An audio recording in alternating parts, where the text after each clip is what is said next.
Welcome, everyone, to TJ and the Grumpy Old Man, a twice-a-week sports podcast where we cover anything and everything sports. I'm your host, TJ, and with me here, as always, is the Grumpy Old Man. They say there's no shame in his game because he's always the same. That's me. Good evening, ladies and gentlemen. Today, we've got a little bit of a special treat. We're covering the national championship or the college football playoffs matchup between the Georgia Bulldogs and the TCU Horned Frogs, Grumpy Old Man. Yeah, right now we're watching the national anthem. I like how they got, I guess there's a group called Pentatonics. I've never heard of them, of course, but they got them dressed up. Two guys on the end in red, two people in the middle, a guy and a girl in white, and the guy in the center in blue. I guess, to kind of the American flag thing. So nice to start. And I just want to say for people who first time listening to this show, what we're going to see is if you're sick and tired of hearing the regular pablum that goes on, during these broadcasts from the announcers, you can just listen to TJ. But if you want kind of a different take, more intelligent, more funny, more entertaining, totally, just listen to what I say. Yeah, well, let's just hope you're not reading exactly or just reciting. I'm going to do whatever I'm going to do. But for those of you, you can sit there and be a robot. I'm going to do what I do. For those of you who are new to the channel, we got to tell people what the channel is, Grumpy. This is why usually I do the intro. But for those of you who are new to the channel, we cover anything and everything sports. So we cover NFL, college athletics, college football, basketball, NBA, MLB, NHL, world football. We cover anything and everything sports. So if you're new to the channel, we go live every Thursday, 9 p.m. Eastern Standard Time, and every Sunday at 8 p.m. Eastern Standard Time. So we invite you to stick around a while. We invite you to subscribe on YouTube, to like on Facebook, and to follow on Twitter. Tonight's matchup, Grumpy, I hope it's close. Let me put it to you like this. That's really what I'm hoping for the game. I just hope as a third party, just a neutral party, I hope the game is a close one. I think it will. I think it will be close, particularly early. I don't think it's going to be a blowout. I just don't. I think that TCU has managed to gather themselves a little bit of momentum here, winning a lot of games in comeback fashion, kind of gives you a little bit of confidence. We saw Georgia been the favorite all year to repeat, struggle a little bit last week with Ohio State, had to come back with a comeback of their own, more than 10 points down, and could have lost that game right at the end, right? I mean, a missed field goal. Ohio State did not execute a field goal, and which means that Georgia went to the national championship game. So I think it's going to be close. I think it's going to be high scoring. It should be fun to watch. I think Georgia walks away with this game. And, I hope, right, again, as I mentioned, I hope it's just close. I think Georgia walks away with this game. I think TCU last week, and this season, right, TCU, an indictment for the season, has had a fantastic season. They've overexceeded. They've, well past exceeded any expectation anybody had for the TCU Horned Frogs. And I think this is kind of where it ends for them. Last game of the season, a valiant effort, facing off against the Georgia Bulldogs was impressive. It's going to be impressive for their program, first off, for the young men part of that program. But I think it's two different classes of football we're going to see out there today. I thought the Michigan game where TCU played, they made the most of mistakes at TCU that Michigan offered. You got 2 pick sixes for touchdowns, a lot of broken plays that result in huge touchdowns. This is not a Big Ten team. This is not a Michigan team who was playing sloppy football. I think that game was more of an indictment of poor play by Michigan as opposed to fantastic play by TCU. And I think this Georgia team it's something special, right? I think they've been the best football. I think they've been the best college team all year long. It would be a shame if they didn't win the last game of the season. Hey, that's why they play the games. They're getting ready for the coin toss, and I just think it's funny. You see LaDainian Tomlinson coming out for TCU, has a purple cowboy hat, kind of looks a little bit like a bum with fatigues and, some boots there that go up at the top of the fatigues. And you see Matt Stafford on the field, probably more than he has been all year for the Rams this year. So it'll be interesting to see how this coin toss goes off. So you didn't have a thought about what I was saying, talking about the matchup, right? Because, right, we could talk about coin toss and how people are dressed. No, I can't, because here's the thing. I talk about the coin toss when the coin toss is. That's when I talk about it, not 20 minutes later. I mean, we'll have plenty of time to talk about the game as it's going on. What are your thoughts about the game before it starts? That's what I'm looking for, Grumpy. I think it's going to be close. I think it's going to be close. What makes you think that? Can you tell me what you? I just think these shared why I games. think it was going to be. Okay, you're going to let me talk? I will. I'll tell you what I think. I think the game's going to be close. I think that these championship games tend to be close. Just with the way that things have been transitioning the last couple of weeks, Georgia's blowing everybody out. Last few games have been tighter. And then you're seeing Texas Christian is playing totally without – I just think they're the underdogs, and they're going to play it like that. So I just think it's going to be close. That's all. Okay. Yeah. You just think it's going to be close because usually championship games are close, and I guess it's a statement that you see quite often. Sometimes I'm more just talking about where do you think, right? How if Texas Christian wants to stay in this game, TCU wants to stay in this game because we believe they're the underdog. They're playing with house money. If they want to stay in this game, if they want to have a chance to win, Grumpy, the national championship or the college football playoffs, what do they have to do? What are the keys to success for them? Big plays. They're gutty. They're gritty. They don't quit. They don't give up. I'm not saying they're going to win the game, but I think they'll keep it close, and I think it's going to be high scoring. Maybe Georgia is just feeling a little bit too overconfident. That's the way I thought they came out against Ohio State, to be honest with you, and it almost cost them. And we mentioned on the show yesterday, the only way I think that TC, or the only way that I think Georgia can lose this game, mistakes, overconfidence, and poor quarterback play. Those are the only three facets I think that can get exposed on that team. We talk about a high-scoring affair. I'll be interested to see how this Georgia defense holds up against that TCU offense. I'll be interested to see the matchups, Grumpy. I mean, how does Keely Ringo compare up there to Quentin Williams? Those are. I feel very confident that Georgia defense is probably the toughest defense that TCU has seen all year long, and that you might see it's a little tough for TCU to get things going. Well, I think that they do have, and you're going to find out right away because TCU is getting the ball to start.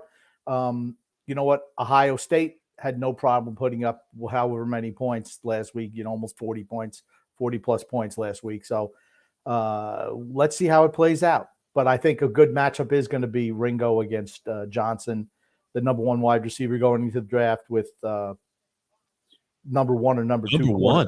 You think he's the number one wideout going into the draft? He's rated as the number one wide receiver coming into the draft, yes. So he's leapfrogged Jordan Addison. Yes, he has. Addison was hurt this year, which I think cost him. Fair enough, Grumpy.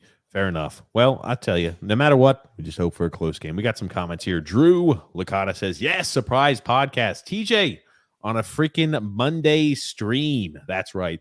On a little Monday stream action. What's up, Frank? How are you doing? Hopefully you're doing well. Andrew L says, hopefully Pellick skating along with Holmstrom and Barzal. Wallstrom's injury must be serious. We'll find out. Are these new helmets for TCU?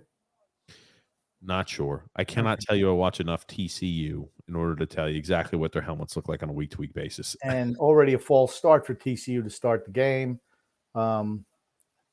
Max Dugan returns as the quarterback. Oh, we had a guy wide open and misses him. He was wide open. Drew saying, TJ, I don't know if you saw, I sent you the leaked album and the track list. LeBron James planning on releasing an album, Grump. How horrible is that going to be? Yikes. Yikes. Oh, you think he can sing now?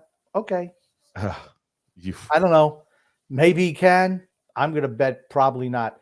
Big loss for TCU in this game. Keandre Miller, their fantastic running back, is out for the game with a sprained MCL. Did not make it. TJ, blundering comments off the rip. Hey, I do my best. Andrew L. Let me see here.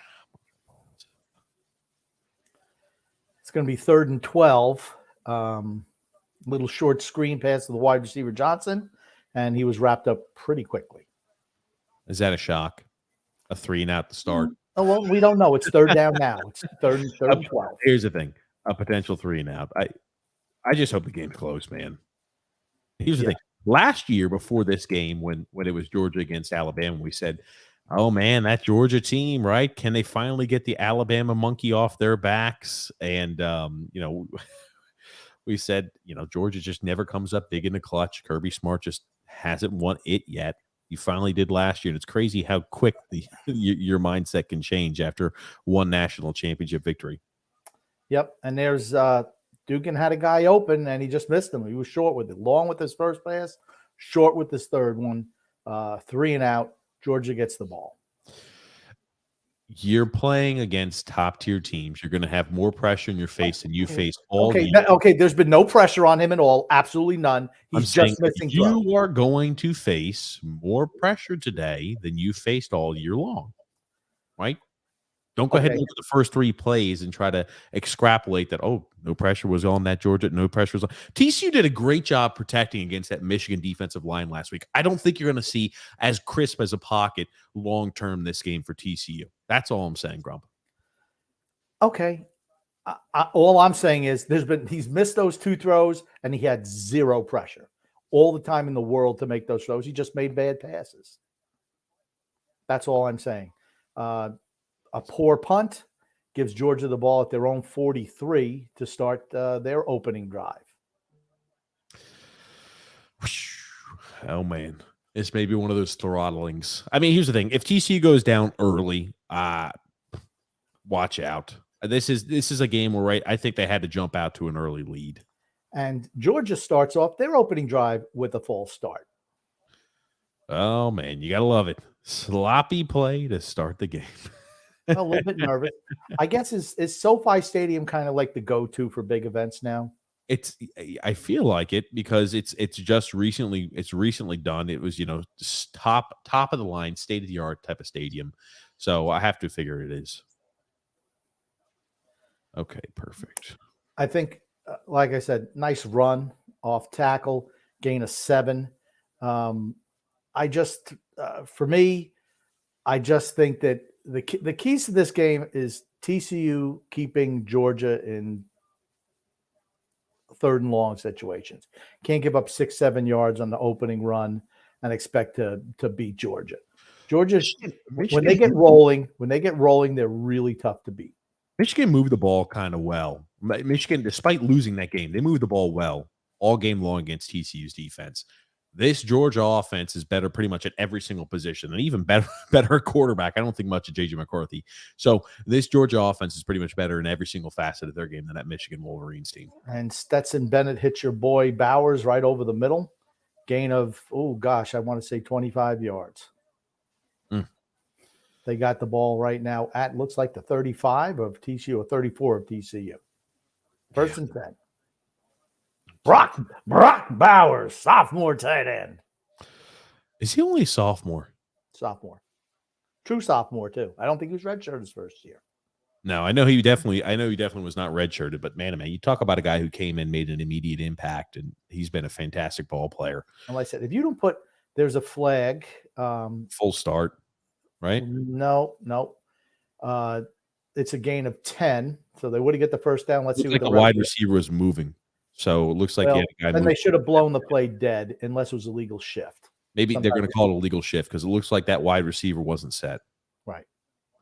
So, and that's what looking at number 11. It looked like he was still legal shift. You got it. Okay. Gotcha. Full start just kills the play. So, I thought it was that 2 guys moving at the same time. There you go. Number 11 was not on the line. Well, he moved. He moved to step forward. Yeah, he moved up the line, but then 2 guys moving at the same time. 1 guy towards the line. Yep. Illegal shift. And he was even 11 was still moving at the snap of the ball. Let's try to get forward to get on the line. But yeah, 1st and 15 for this Georgia offense. Here's the one thing I'll tell you this much: what are you expecting as a TCU defense? You run a 3-down lineman. I know that's what you run usually all season long, but you got to. You got to pressure the quarterback. You can't let them sit back there all day. Their athletes are too good on the outside. I mean, both tight ends, they have Bowers and Washington, number 0, huge target. Yeah. Not as consistent as Bowers. But you see him right now. He's going with his go-to guy, Bowers. That's a 12-yard gain on a tight end screen. And they, like I said, no pressure, just none. Got to pressure the quarterback. Run a three-man rush when you're running zone like that. Missed tackle, 2 missed tackles. And now they have a first down at the 20-yard line. It's just captain terrified. I mean, when you start to run that, you're running that almost, oh man, you're preventing yourself from winning. I don't know how that 1st and 15, 3-down lineman rush 3, everybody else drops back in zone coverage. Yikes. don't like the play call there by TCU. Yeah. To me, I'm bringing pressure. Make Stetson Bennett beat you throwing the ball down the field. He's pretty good with his reads underneath, but you got to put pressure on him. Yeah, I mean they're cruising right down the field. And here's Bennett scores a touchdown from 21 yards out. This will be scramble. It was a nice fake. This will be probably his last football game ever that he plays. Ninth rushing touchdown for him this year. Okay, yeah. The thing I wanted to point out about that play, look at the blocking downfield by those skilled position players by Georgia. That was something we've noticed from that TCU game against Michigan. Wide receivers, tight ends, blocking their ass off, fighting their ass off downfield, making big, crucial blocks to help create that open space. I mean, you could have drove a Mack truck through those holes for Stetson Bennett. A hell of a job there for every single player on Georgia, continuing to block throughout the whistle. And nice deception with the way that Bennett ran that play. Yep. Very nice. You got your tackle outside, gaping hole. I don't think the blocking was that great. I just think they didn't know where to go. There was only two guys on that whole side. Everyone was reading the play to the other side. So they drive right down the field, unimpeded, Grumpy. You wanted me to have the little pop-up of the score. Here it is, Grumpy. They drove right down the field. What is it, about a 56 or 57-yard drive? Took them like 3 minutes of action, 3 minutes of game time. 57 yards, yep. And you're right, I do like this up. I'll pop it up every once in a while to keep you happy, Grumpy. I think the people would like to see it as well. I don't know. There it is. All of a sudden, Georgia now, after that score, is an 83% winning percentage, 83% chance to win. They came in with like a 70% chance to win. That's what I said. As a TCU fan, even if you get blown off the planet tonight, you still have to be happy with what you've done this year, what you've accomplished. I don't know. Okay. You don't want to get blown out. This team is in a different league of Georgia. They are. Do you disagree with that? No, I think Georgia's been the best. I don't think TCU's that great. Jim Harbaugh and Michigan kind of does what Jim Harbaugh and Michigan do in big games. They lose them. I was really looking forward to Michigan playing Georgia. That's the game I was looking forward to. Michigan was the far superior team against TCU. I'm just saying, I want to get back on topic, though. You think if they get blown out tonight, you would be disappointed as a TCU fan? What were you? I mean, like the expectations. Yeah, getting blown out in your last game of the year is a disappointment. Yes. Based off the expectations you had coming into the season, this is a team that hasn't won a bowl. TCU year after year they have not strung together a lot of successful years in a row. And this is a season where they've, I think, far exceeded any expectation, which is what I was trying to talk to you about earlier in the game. I think they've exceeded, no matter if they get blown out 56-0 tonight, they've exceeded every expectation a TCU fan has for this team. It's still a disappointment as a fan base when you say, yeah, we got to the game, we got beat 150-0. That's a disappointment. I'm sorry. You'll never forget that one. And you never forget it. And you're not going to look at it.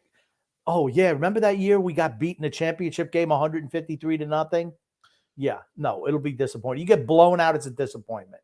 I always thought that it was kind of funny to look at. This is the first time that this TCU team has made a bowl game. This is their first bowl game in 4 years. They didn't make one in 2019, didn't make one in 2020, didn't make one in 2021. This is their first bowl game, right? That game against Michigan was their first bowl game in 4 years. Well, and they get 2 this year, so there you go. Make up for all the like I said, it's just everyone got sucked in with the handoff to 30. Is that McIntosh? Everybody, the whole side of the line, everyone did. There was no one there. Matter of fact, I don't think there was even a block thrown. Mm-hmm. Actually, 59 was the only guy who threw a block on that play. Everybody, the whole TCU defense got sucked to the right-hand side on that fake to the right on the read option. Yeah, you're talking about the read option. It wasn't even a read option. It was just like, that's the play. They all got sucked in. So number 6 is all blocking down the field, but he didn't hit anybody. He didn't touch anybody. And you mentioned earlier about their skill position players. Here's the thing: Washington, number 0, 6'7", 6'8", 260-something pounds. He's practically like a lineman. Bowers, smaller, but another tight end. I mean, their wide receivers aren't the greatest blockers. They'll engage, but when you have two big tight ends like that, who are established blockers, it really extends your line. I mean, that's 7 guys who can legit block, 7 legit blockers on any play. Here's the thing. Darnell Washington does not have good fundamentals when blocking. He is a big body. I've always liked him as a player. He's a guy with all the raw attributes, and if he could ever put it all together, that's one of those guys who has a chance to be a dangerous tight end at the next level. He's not a bad blocker, and they just got engulfed on this second play. Here's the thing. Georgia came to play today. You're well far ahead of me, damn. I mean, they do the fake handoff here, and I mean, geez. They just 3 guys. Hello, fellas. How you doing? It was a party in the backfield, and only Georgia was invited. Down goes Max Dugan. Only Georgia was invited. I like that one, Grump. They're showing the yardage here: 67 yards for Georgia, -3 for TCU. Yeah, yikes. Drew L said, "Sorry, I had to tell you that album was made by a satire account." And the track list is just funny. Oh, gosh. And it looks like the Geezer squad is nearing a return for the Islanders. I don't know if that's good or bad news. I'm going to say bad news. I'm going to say bad news. Yeah, not great news. That's for certain, Grump. Let's continue reading. Andrew L. Grumpy. Could you see Colorado making the college football playoffs first year under Sanders? No way. No. They will never make the college football playoffs under Deion Sanders. Never. I don't think Deion Sanders will be there long term. So I think that's more the issue than anything else. Oh, man. Here's the dude. I'm watching the game, talk about the game. Okay. We were responding to a comment. Okay, you couldn't have just said, "Oh wow, shock." I said they're never making the playoffs under Deion Sanders. I don't think Deion Sanders is going to be there long enough. You can get fixated on talking about this, what is going to be an absolute ass whooping. Oh, holy shit. Okay. So now it just came through defensive holding. Okay. Are they trying to take things into their own hands? Did they show the replay already for you? Was that defensive holding? They have not shown the replay. They're getting ready to show that right now. And I think that's a bad call. Sharm and soft. It was a little bit. The guy that they potentially called that, he just kind of stumbled into it. And jet sweep. I'll tell you what. What's the one thing? Oh my God. What's the one thing that Georgia has is that team speed on defense, turnover, fumbles. My just God. Got stripped. Davis just got stripped going around, and I mean you can't let that happen. That's just poor execution right there by number 1 Davis. Just terrible. I'm number 11 Davis. I mean, honestly, that's just bad mechanics carrying the ball. Nothing fantastic done by Georgia. Jesus, just terrible. Oh, terrible. Carrying it like a loaf of bread. That's how you get. Now, this is how you get blown out in a championship game. Turnovers like that, just sloppy. It's Georgia knows what it takes to win at this level. This TCU team is like, I don't know if it's going to be like the dawning moment. It's like, holy shit, we woke up and we're here. And by the time they wake up, they're going to be just getting their asses whooped. I just hoped it was going to be a close game. Oh, look at that. Well, here you go. Look at this. Had they had this play sniffed out to Bowers, and he still gains about 7 yards. Jesus Christ. He doesn't knock that cutback. Look at the cutback. Look at how many of those guys over pursuing for TCU. Yep. But I mean, they had it. They read this. They did. And he just makes the cutback. And 2 blockers, 59 again. Nice job. And 73. I'm going to let you talk about line plays. A lot of people don't know. TJ was a collegiate offensive line player, and he really knows how to break down that line play. Yeah. Okay. Well, I got to talk about it though. I will tell you this. I don't understand the play calling. I don't understand why they're trying to run a whole bunch of these. I mean, these are really deception plays. They complete that pass. You're a better team. Run it in between the tackles and pound the shit out of the ball against a smaller 3-man front from that TCU defensive line. You'll wear them out by the end of the game, and you're going to be getting gashed for 7-8 yards a clip. So you're complaining about them getting ready to go up 14-0 in the first 10 minutes? You're complaining about the offensive play calling that's moving the ball right down the field? Really? That had to be a fantastic play, and that was a fantastic catch. So they gained 7 yards on that misdirection play. Who cares? 7 yards of a play that if they play their fundamentals correct, TCU, they make a stop in the backfield. That's what I want to see. Power football right between the tackles, just drive the shit out of the line. This is going to be a game where TCU is going to have about 10 minutes of offense, but maybe 10 minutes of offense entering the late in the third quarter. No, you're crazy. You're insane. 10 minutes of offense late in the third quarter. Absolutely not. Absolutely not. Okay. You're wrong. How much offense do you think they got? They got one total yard. Here's another thing. Todd Monken is auditioning for a job in the NFL right now. That's what he's doing. Good luck. Good luck. He will get a job in the NFL as an offensive coordinator. You can book that. You can book it. With the success he's had with Georgia the last 2 years, he's been nice defensive play by number 28, Bradford the third, on Washington. See, that's where Washington was. He gets a little bit. He's got to come back to that ball a little bit. Yeah. His big body. I mean, he should not let somebody get around. You got to work back to the ball. Right. Getting back to Monken. He's been in the NFL before. He was an assistant for Tampa Bay Buccaneers for a number of years. I think he will be back next year as an offensive coordinator for someone. Still 3 down linemen. I'll be interested to see TCU sends any sort of blitz package. Okay. They send a 6-man blitz. Well, there you go. Put pressure on him. Make him dump the ball off underneath and then tackle. You can't just 3-man rush everybody back off. That's not going to work. Is this a victory? How big of a victory is that stop for TCU? Huge. It's huge. Now maybe you see why they're just not running the ball into the line 3 times. Because now you were critical of the little tight end draw. You run it for 3 or 4 yards, then you have an incomplete pass. It was 7. It was a 7-yard pickup. Then they got the first down after that. They got stopped later. Or run it down the throat. I'm telling you, that's what's going to be happening. They're going to start running it down the throat. That's what they should be doing. Stop with the deception. Stop with all that. And they put it to the uprights. It's a 10-0 lead for Georgia. Okay. I'll put it to you this way. If you're Georgia, you're ecstatic the way this game is. Halfway through the first quarter, you're up by 10. Yeah. I mean, you can complain all you want, but Georgia's happy as hell. They're ecstatic with the way this game is started. Hey, they'd be happier up 14-0. Drew Licata says, I think the Texans should take Stetson Bennett. How do you not see the potential in this 30-year-old man that he's got, Grumpy? How do you not see that potential? I just hope he got his degree. I think he did. I'm sure he does. He's been 6-7 years he's been at Georgia.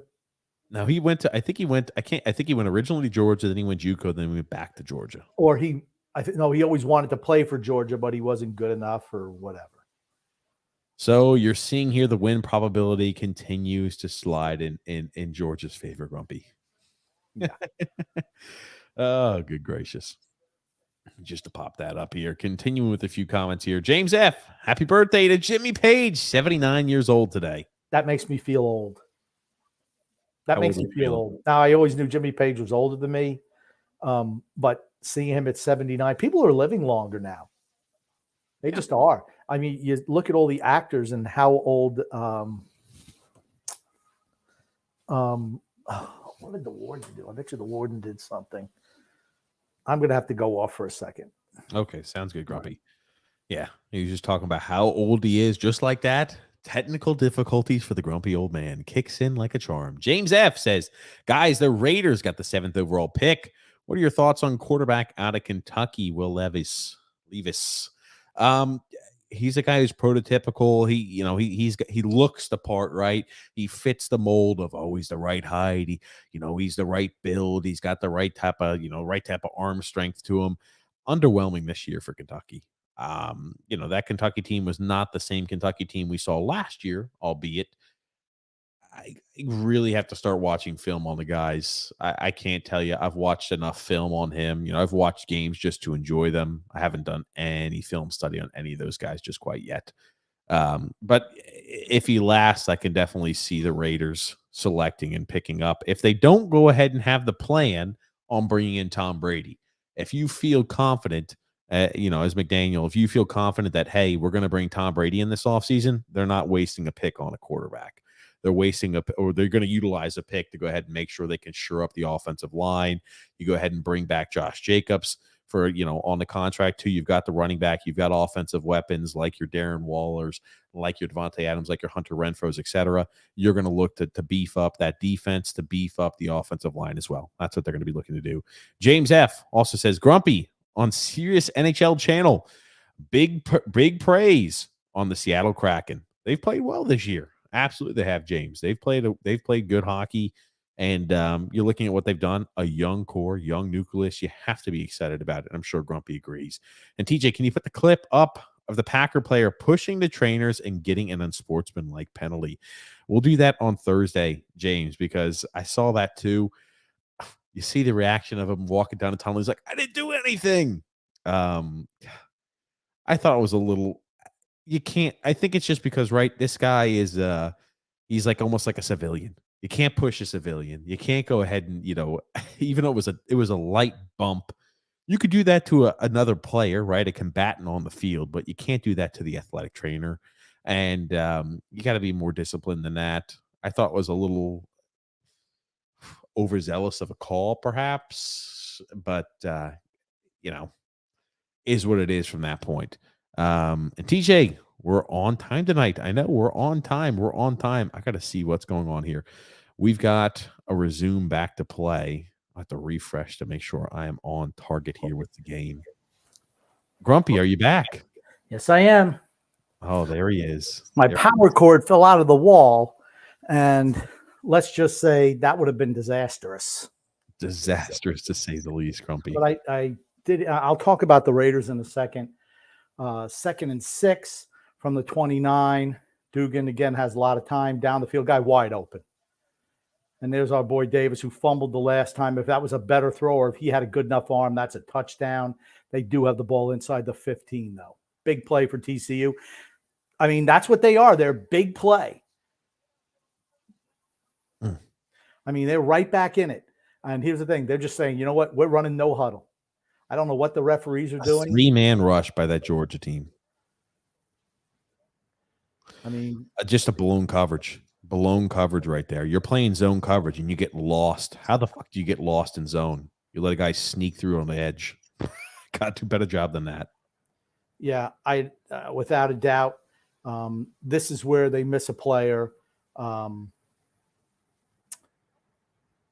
This is where they miss their running back. Their starting running back is in this particular instance right here. Keandre Miller. This is where they miss Miller. Little injury on the field to number 97. Well, here's the thing. That's what you got to do, too. Go down. Jesus, they're showing us the replay of that. You have two freaking guys. I don't know if – I guess that wasn't zone. It was such a shitty job coverage. I thought it was zone. But, I mean, I guess they're expecting to bump each other off there on that man coverage. Man, oh, man, they got covering the same guy. Get caught covering the same damn player. Yeah, I want to touch base on the Raiders from the earlier comment. I don't think there's any way they draft a quarterback at number 7. No way. I think you're going to see him draft. You got to remember who's on this team, right? You got Devontae Adams. How old is he? He's getting up there a little bit. Darren Waller, Hunter Renfro. You got Colton Miller.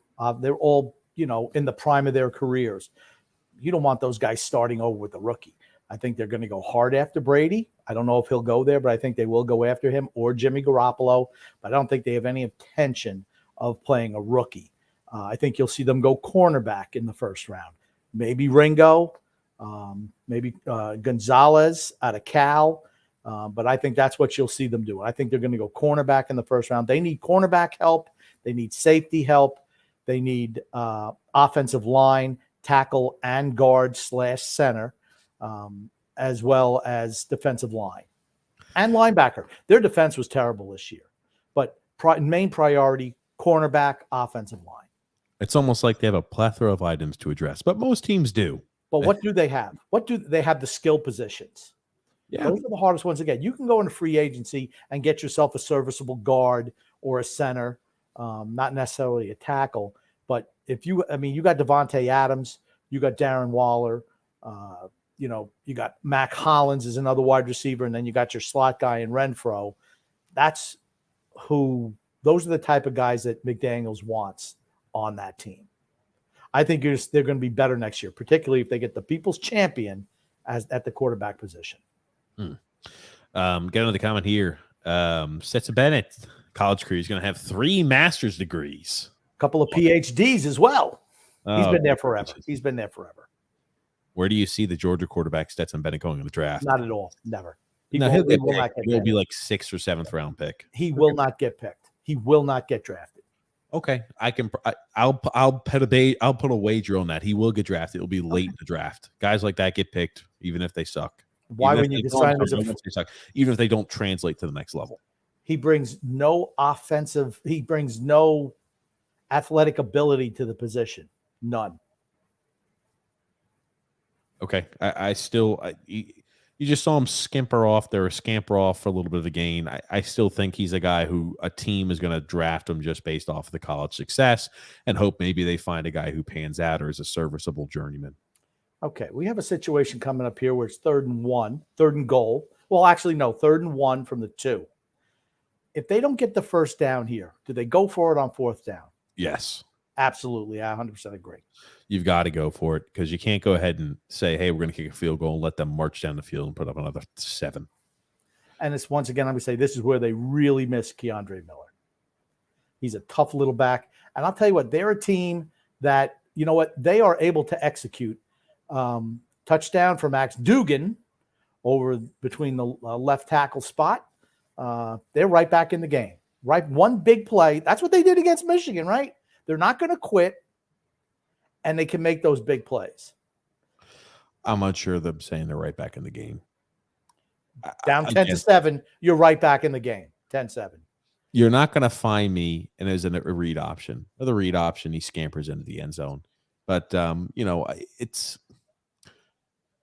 not going to have me say based off an explosive play that, this shifts some momentum. I don't believe it does. I just said they're right back in the game. That's all I said. They're down 10-7 as opposed to 10-0. If they don't score there and Georgia goes up, game over, right? Let's say 17-0, game over. They're back in the game now. They're back in the game. They're one stop and a touchdown from taking the lead. James F. Grumpy. TJ, can you please put up the clip of the Texans owner expression's face after they scored the winning TD yesterday? I have not seen that. I haven't either. I'll pop that up there for you, Grumpy. James F. additionally. Why not get Brady, re-sign Stidham, and draft a quarterback? I mean, you could certainly draft a quarterback if you want. Stidham showed, you know what? He's serviceable in the Josh McDaniels system, without a doubt. Brady knows a system like the back of his hand, but you can draft somebody. You're just not going to draft somebody in the first round. There's no way that's happening. I'd be willing to bet the house that they're not drafting a quarterback at number 7. Cornerback. My damn bandwidth is acting up, Grumpy, but here it is. I'm trying to get something to pull through for us. God almighty. I don't know. I'll try in here, James. That's McNair. Yes. Cal McNair. He's probably just that shirt doesn't say what it says. It's like lose one for the Texans is probably what it says. I'll try to reload this here.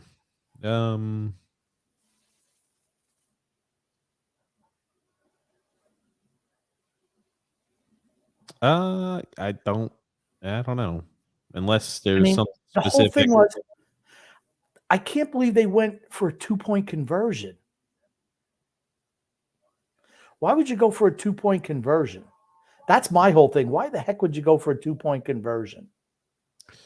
Yeah, James, I'm not seeing anything on that. Unless you could send it to us there, we'll look at it. Andrew L. Grumpy. Just got the 13th pick. What do you think they should do? Go O-line or trade the 13th pick for Romanov, just like the Islanders? Very nice, Andrew. I love your thought process. It got to be offensive line, does it not? I'd say O-line for certain. O-line. They're not drafting another quarterback. They will not, unless, man, if Levis slips, maybe you take a roll on the dice with him. I don't know, but I don't see anyone being there at 13, a quarterback that they would consider taking. They need offensive line because who knows if Fat Boy's ever going to be able to stay healthy and play. And they need somebody to help. That was their big weakness, was their offensive line. I think they're skilled enough in the receiver spot. It's a little bit higher, a little bit too high for Michael Mayer, the tight end from Notre Dame, who I think they could certainly use. But like I said, last year they went after Garrett Wilson. He's a bona fide number one for them. Elijah Moore can still be that number two, but they need help on the offensive line. Defense is good enough. Grumpy, what? I thought they said they were committed to help Zach Wilson become the player they know he can be. Are you trying to tell me that might not be true, the statements made by Saleh? Could be true. Could be true. If they draft a quarterback, though, at number 13, well, then that's absolutely not true. But maybe if somebody blew you, hey, we want Zach Wilson, we'll give you 2 number ones. You'd have to jump at that, wouldn't you? Mm-hmm. Goon says here, show some cojones and boldly predict who will make it to the Super Bowl and win the whole enchilada. San Francisco and Kansas City, with Kansas City winning. I just think Kansas City has a cakewalk to the AFC Championship game. Cakewalk. Cincinnati again will be in the Super Bowl. They'll be facing up.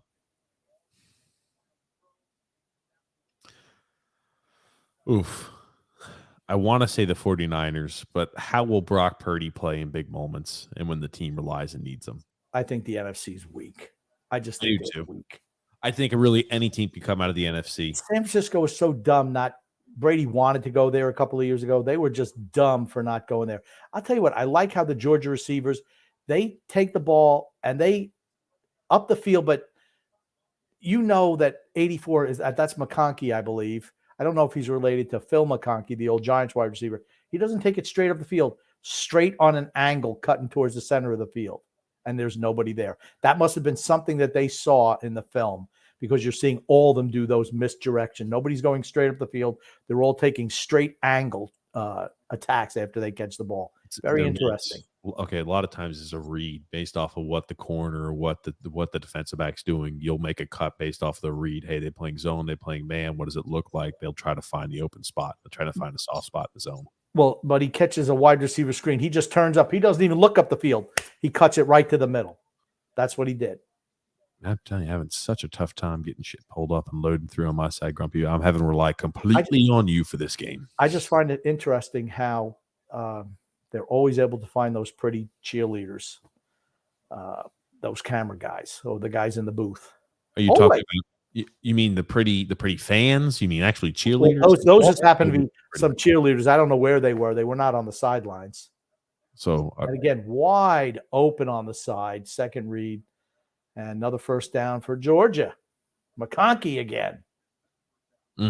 McConkey looks like he's about 14 years old. Good gracious. I bet he doesn't have a whole lot of speed, but he's shifty out there. And he gets open. Kirby Smart does not even look remotely concerned. No. Sometimes you can tell when a head coach looks a little worried. You don't look worried today. Take a glance over there at TCU sidelines. You'll see what the worry looks like. But Georgia's moved the ball down the field without any hesitation or any issue at all. What are they on pace to have, like 250 yards in the first half? If not more? 3 plays to McConkey, touchdown, wide open. I mean, wide open down the field. Well, you may be getting that wish of that high, or you may be getting that prediction of the high-scoring game. That's what the NCAA wants. So, Lad McConkey. They got down there. They got set pretty quick. You saw to the play, too. It looked like TCU was still kind of figuring things out. And that's one of those, my God. You talk about a mis-execution, too. That's a play that, they kind of have that almost like a play action there to it. And you get TCU just caught completely asleep. Lad McConkey, the 37-yard touchdown reception. That's the McConkey drive. Georgia extends the lead to 17-7 over the TCU Horned Frogs. Is there such a thing as a horned frog? Yes. And are they purple? No, they're not purple, but there is such a thing as a horned frog. Because they showed the little drawing here. They're going to show a replay of this play right here. They're scrambling around. They don't know what the heck they're doing. You got the quarterback. The cornerback's too busy peering in the damn backfield. How about covering your man who just ran by you? He lets him go right down. I don't know. He thought he had safety help over the top, but there was no way. I don't know why he didn't stick with him. You got to stick with the guy who runs right by you. And he just ran right by him. He just let him go. Yeah, you're far ahead of me. But I mean, you talk about it's a quick explosion out of the huddle, and they're kind of still lost.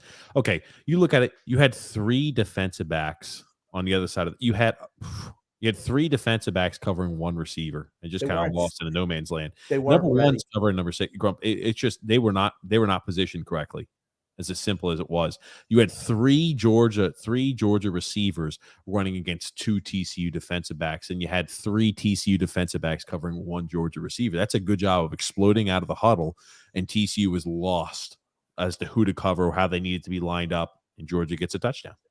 Yeah, they weren't ready. They were not ready. It was everything happened a little bit too quick for them. They got a little confused in the defensive backfield and leads to a big touchdown. Stetson Bennett never has an easier touchdown pass than just like that. It's just like practice, just like OTAs. That's like 7-on-7, isn't it? 7-on-7 OTAs doesn't matter. You call it what you want. But yeah, it's going to be one of those where TCU is going to have to answer the bell all night long. Yeah. Can their offense consistently do that? They could be. I mean, Georgia came out ready to play today. Yeah. They've been here. This is what they've been playing for all season long. To think that they were going to come out asleep, I think would have been foolish. They know what the expectation is. This is what the game has been. Yeah, sure, did they struggle sometimes or play, some lesser opponents a little closer than they wanted to this season? Sure, they did. But they know this is the game. This is why they play. This is the peak. This is the pinnacle. Yeah. I mean, the chain gang's mighty slow moving the sticks. It's kind of floating around on the damn sidelines. A lot of older gentlemen do that, Grump. Well, not for this game. They're not. This is nice cutback. Nice cutback by the TCU Horned Frogs. They're running back number 3. They've been able to run the ball all year long. Yeah. Again, don't you have to? I know they had the big play. Don't you kind of want to wear out that defense a little bit? Keep them on the field for a while. That's what I told you. That's not TCU's style. When I said 10 minutes of offense in the third quarter, they're big plays. If they're not getting big plays, they're going 3 and out. They're not a team that's going to milk the clock. I disagree. Oh, your team? You think they milk the clock? They've been able to run the ball all year. A couple of first downs. That's what they want to do. They're not a bomb squad team. I mean, they move the ball, but they're not big play offense. Not all year. They've been able to run the ball. But here's the thing. I like this drive from TCU right now. They're going to have to figure some things out defensively. This lineman number 74, looks like he's gassed already. That's not good. You've only had like a 3-play drive. Right tackle, gassed. He's facing quick. Got to get rid of the ball there, though. They gave him plenty of time. He's got to get rid of that ball. You're far, far ahead of me, Grumpy, but that's fine. Because I'm just seeing that first down completion. Well, you're way behind. I'm telling you, it's because the ESPN, the app does not work when you try to log into the Here's the thing. If you had cable or satellite TV as opposed to watching everything off of streaming, you'd be able to get all these events with no get the events. No just mistakes. Slightly behind. That's all, Grumpy. A minute, 2 behind. The game's been over for 3 weeks, and you haven't figured it out yet. Nice, solid. Been over for 3 weeks. I'll tell you what. One thing that Georgia does, and we saw the last couple of weeks slip in that regard a little bit, they're so fast to the ball defensively, and they can tackle in the open field. That's one thing that they've done all year well. A little bit got away from them against Ohio State, but they really know how to tackle in the open field. Last year, too. Think about how many starters they lost off their team from this year to last year, or from last year to this year. Quite a few defensive starters, and they're right back here, right with the same type of defense. Winning 2 national championships in a row, what does that do for Kirby Smart's status as head coach? I think it really moves him up. I don't think – here's the thing. I think he's a great recruiter. I think he's a good coach, right? I think that moves him into that next tier. But when you think about the guys, right, Kirby Smart is not one of the – well, you don't think of like, oh, yeah, he's Nick Saban, he's Dabo Swinney, right? Some guys have done it for many, many years. He hasn't done it yet for the years needed and required, but This second win, I think, puts him up there as one of the best college coaches you've got in the game. Absolutely. I mean, he goes top 3, if not top 2. You look at some guys like Nick Saban, right? You're going to really find me hard pressed not to keep Nick Saban out there in the top 3 just for how long he's done it with longevity. Tell me your top 5 college head coaches. And what's your criteria? Smart's already in there. My criteria is you have to college coaches, you have to be successful. You have to have a little bit of longevity to it as well, is the way I look at it. I've got Dabo Swinney in that mix. I've got Nick Saban in that mix. I've got Kirby Smart in that mix. Oh, you can say it. Go ahead, say the name. I wanted to say Jim Harbaugh, but I'm not sure. I'd like Ryan Day, but Ryan Day hasn't done it long enough yet. What's he been there? 3 years? I bet say every single year they're competing. Lincoln Riley absolutely is a top 5 college head coach. Absolutely. Gotta win a big game, man. So what are there just 2 then? 3? That's what I'm saying. I've said that. I think got to go for 5. I asked for 5. I think the top tier are so much further ahead of than everybody else. I don't. I think here's the thing. Harbaugh to me is close, but he's below Lincoln Riley for me as a total package. I think your top 4 are Saban, but I think he's on downside now. Kirby Smart, Dabo Swinney. Yeah, you know what though? Dabo Swinney. I'll keep him up there for now, and Lincoln Riley. Those are the top 4. Though they're the top 4 consistent. Their teams are always in the mix every single year for bowl championship series. Those are the type of guys I'm looking at. What do you think about Brian Kelly? I think he's excellent as well. Excellent. I was about to say that's a guy who I think needs to find a way into that list because you talk about the longevity, right? He's very successful for many years at Notre Dame. He walks in there to LSU. Some questionable off the field stuff going on for that LSU team, perhaps at least rumored to be. But I mean, he turns that team LSU and turns it around in the season. That's what happens when you got a lot of immense amount of talent and you get the right leader and the right coach in there. I think Brian Kelly deserves to be in that spot. You wonder why he didn't do better at Notre Dame, but he's going to get better recruits at LSU. I think Notre Dame is kind of stuck where they are. I really do. I think that you have to be something completely different to bring in. I mean, Notre Dame recruits for itself, but in order to take a step from, hey, we're a team that's, top 10 every single year to saying we're a top 5 recruiting class every year, you've got to have a special coach. Again, I'm going to say, like I said on a previous podcast, number 74 is out right now, going back to the locker room. So whatever he had wrong with him is enough where he's been subbed out. Then they have to punt. I don't know. I might have been considered going for it. You're going to do maybe a trick play action? Something. But they decided they were going to punt from, I don't know, 4th and 6 from midfield. I would have went for that. I don't think you can. I mean, all right, they're going to have to drive it now, I think 94 yards for a touchdown. But still, you haven't done anything to stop Georgia's offense yet. Oof. I tell you. I and I think then you start chasing points and then you start trying to mix things up. And I mean, like I know TCU has come back from being down, but yeah, I do see 74 coming in. It looks like a shoulder. It's pointing to a shoulder. Georgia's a different animal, though.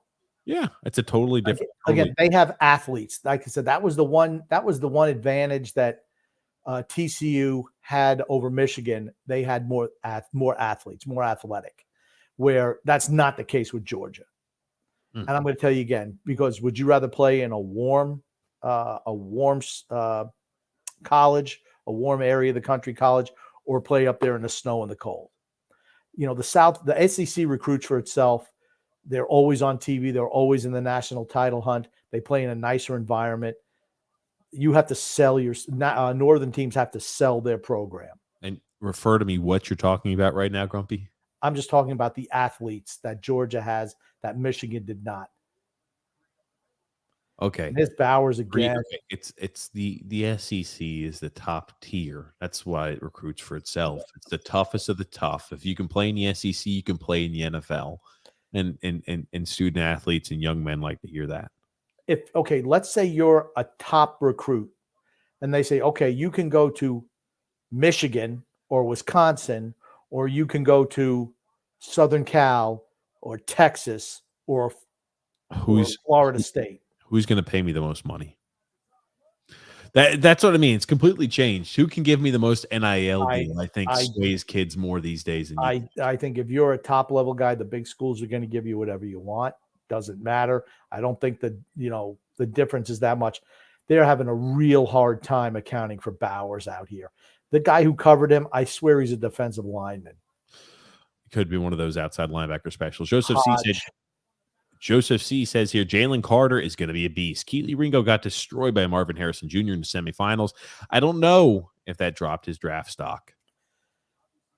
I think it did not. I don't think it'll drop his draft stock.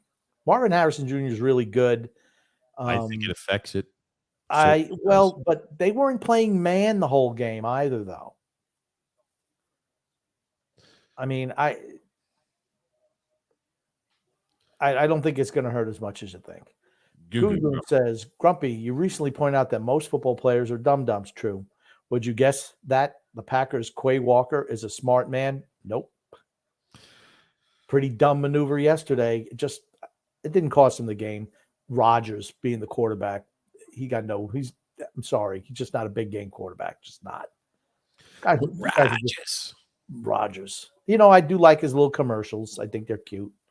But in a big game, I'm never taking him. Never. Just as he said, I pray Paris Johnson Jr. makes it to the Jets at number 13. He won't. But they might have to trade up or take Skoronski. Skoronski is rated higher than Johnson. Some mock drafts have the Jets taking Anthony Richardson, which is no nuts. Freaking way. No way. I'm sorry. He's another more athlete than quarterback, plays for Florida. No. I don't see him going in the first round. 3rd and 10 for this Georgia Bulldogs offense, Grump. Nice blitz off the edge, but nice maneuverability by Bennett, and he gets the first down. I thought you said he didn't have any athletic ability, Grump. He didn't. There was nobody there, but he's got guts. He does. He's a gutsy guy took a bad angle. Bennett saw him immediately off the edge. He made a smart play. He's not athletically gifted, but he's smart back there. I'll give him that. Been in college for 15 years. Bet she's not taking basket weaving or ballroom dancing. But that's when if you're TCU, you really want to get off the field there. Just again, Georgia has not had any issue at all moving the football tonight. I don't anticipate they will. Well, where's the whistle? I mean, what are the officials waiting for on this play? The play is obviously stopped. Forward progress has been stopped, and they let it go. He starts wiggling out of the pile. Then they start blowing the whistle. I mean, come on, fellas. Good says, why is the price of eggs skyrocketing? Everything skyrockets. COVID must have affected the chickens as well. Drew says here on NFL Talk, Arizona fired Cliff Kingsbury. And GM also.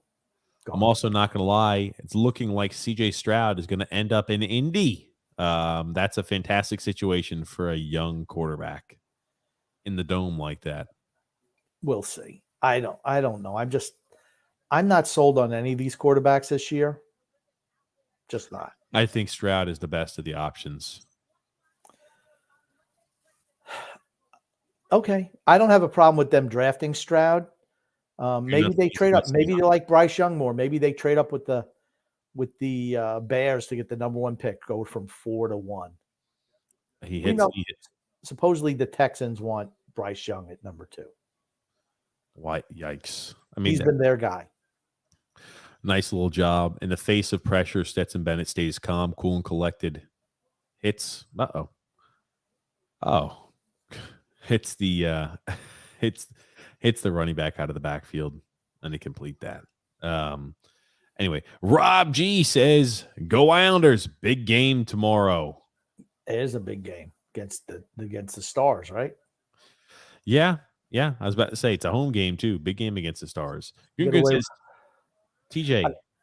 What, Grumpy? I tell you what, number 59 has done a nice job blocking on the outside today for Georgia.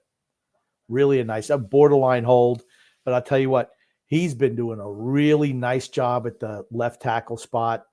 Are you talking about the run by 6? Is that the one you're talking about to the outside edge?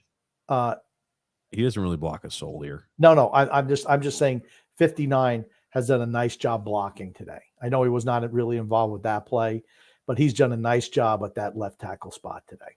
Yeah, when you look at it, he actually misses the guy, right? When you get to a spot where the linebacker crashes in, that's the guy they're working towards, but he's already on a separate level when a linebacker shoots in. But hey, your running back's got to be gone by then. As a lineman, you work up to the next level, you work up to safety. But that entire here it is, touchdown. My God. That's why I would have went for it, because they haven't shown. I mean, there is no one on that side of the line. They're not stopping Georgia tonight. I mean, just no one on that side of the ball. No one there. I mean, that's just. I mean, geez. I mean, James F saying, "Love to see the Lions in the Super Bowl." Well, they didn't make this. They didn't make the postseason. I wouldn't mind seeing him in the Super Bowl either, to be honest with you. Oh, Gungun said, TJ, if you ever decide to completely shave your head, I urge you to do it live on a podcast. Pretty please. I won't do it live on the podcast. That's for certain. If I ever shave Paige would do it, and she'd laugh and laugh and laugh. She might, and I'd have to go to a professional and get it shaped up or whatever. Andrew L says, "What's the defense even in the building? My God." Yeah, see, that's why I kind of would have went for it on that 4th down, 4th and 5, 4th and 6, because they just went 97 yards or 93 yards like it was nothing. They had a chance on that 3rd and 10, sent the guy up the blitz. Stetson Bennett ran it perfectly, just did a little step around, and that was that. That was their one chance to stop them on that drive. 3rd and 10, you got to make a play. They were not able to do it. Now they're down 24-7. Joseph C. said Michigan might have done Georgia a favor playing TCU first, because it seems Georgia is taking TCU far more seriously than the Wolverines did. I think that's the case. I don't think it's necessarily that they are not taking TCU seriously because of what happened to Michigan. I think they're taking them seriously because of what almost happened against Ohio State. I think they just thought they were going to roll through Ohio State like they had everyone else this year, and they came away almost losing that game. And that was a talking point for Kirby Smart. Hey, you guys don't show up, we can lose in the championship game. And they came out. Here's the thing. They've come out today playing like Georgia's looked for the vast majority of the season this year. Georgia played a lot of teams closer than they wanted to this year, as I mentioned earlier. I think that's a good point, Joseph. I think that here's the thing. I didn't expect anything from TCU. I thought they were going to get walked over by Michigan. And in all reality, they should have been. They should have been absolutely. I mean, Michigan should have walked all over TCU. And if it wasn't for stupid, boneheaded mistakes, they would have. But TCU showed that, hey, they're not an afterthought. You've got to come and play us hard if you want to be able to win. If you don't, you could very easily lose the game. As we mentioned, that's one of the keys for TCU to win. Georgia has to be making many mental mistakes. But, I mean, they take a huge lead early, Grumpy, up 24-7 early in this game. Still the first quarter, isn't it? Second quarter. Oh, it is the second quarter. Well, I'll tell you what. Time flies when you're having fun. Goon says, Grumpy, since today is Jimmy Page's birthday, can you please sing a few of your favorite Led Zeppelin guitar riffs and or solos as a heartfelt tribute? Oh, actually, I can do that, but I don't want to hurt anyone's ears because they're high pitch. I mean, Jimmy Page, man, he had some great guitarists. I wonder if they were any of the favorite albums. Probably only one, if there was any. From the actually, I forget the time frames that Greg Prato was doing those books. The 80s, probably. Was it just the 80s? The 2000s and the 2000s on, I think. You read the books. I know, but I forget when it started. I think it wasn't 60s to 80s and 80s to 2000s. No, it wasn't. No, it wasn't. Maybe it was the 70s to, I don't know. I'm going to have to look it up again.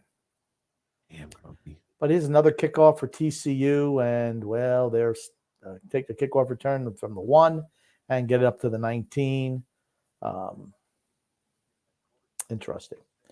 Drew says, I know I say that Brady is washed. Brady is not washed. Thank you. But do you guys think Aaron Rodgers is washed? No. I think Aaron Rodgers, the guy he's always been, in a big moment, in a big game, a la Peyton Manning, he disappears. They were both outstanding Hall of Fame caliber regular season quarterbacks. 1970 to 1982 and 1982 to 2000. Okay, so there should be a couple of Zeppelin albums in there.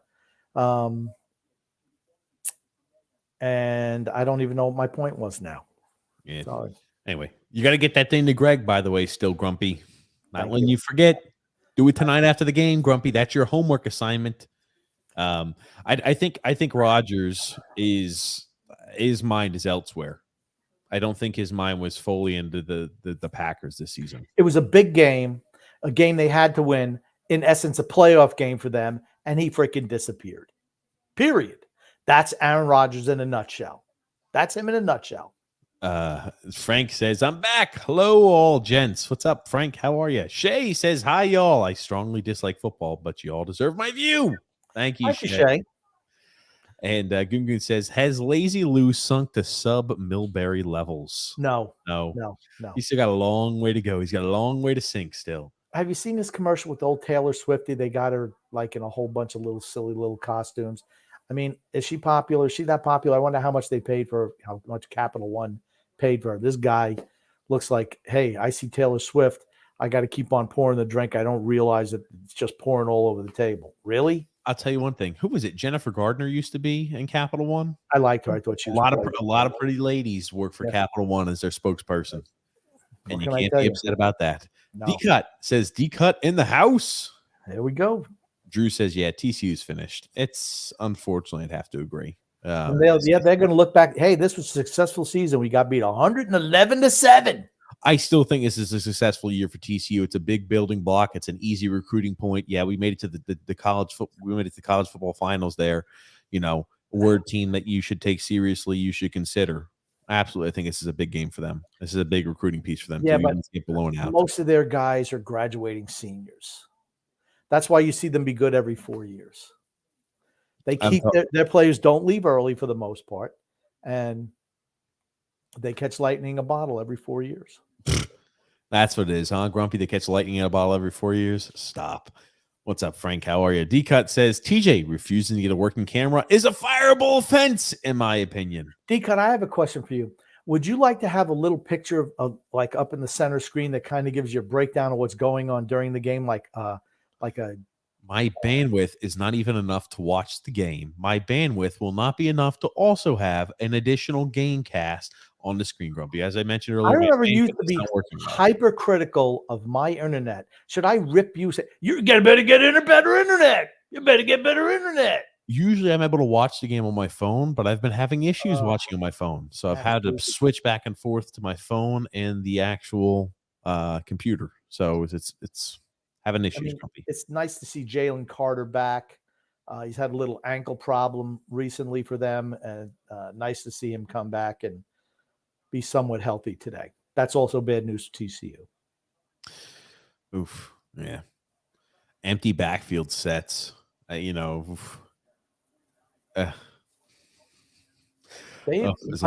predominant. What are Dugan's passing stats this year? Pretty good. I can pull them up here, though. Give me a sec. They had a nice run there, holding. That's one thing you cannot have is holding penalties. And the coach for TCU doesn't look too concerned. He's like, well, we had a nice run this year. 3,500 passing yards, 32 passing touchdowns, 6 interceptions. And what about their rushing? I'm sorry. I would not have called that a holding penalty. Here we go. Let's see. God almighty, this freaking stream. I'm telling you. You just want to know rushing yards in general? Yeah, I mean, I know the Miller kid had a lot of yards. I just didn't know.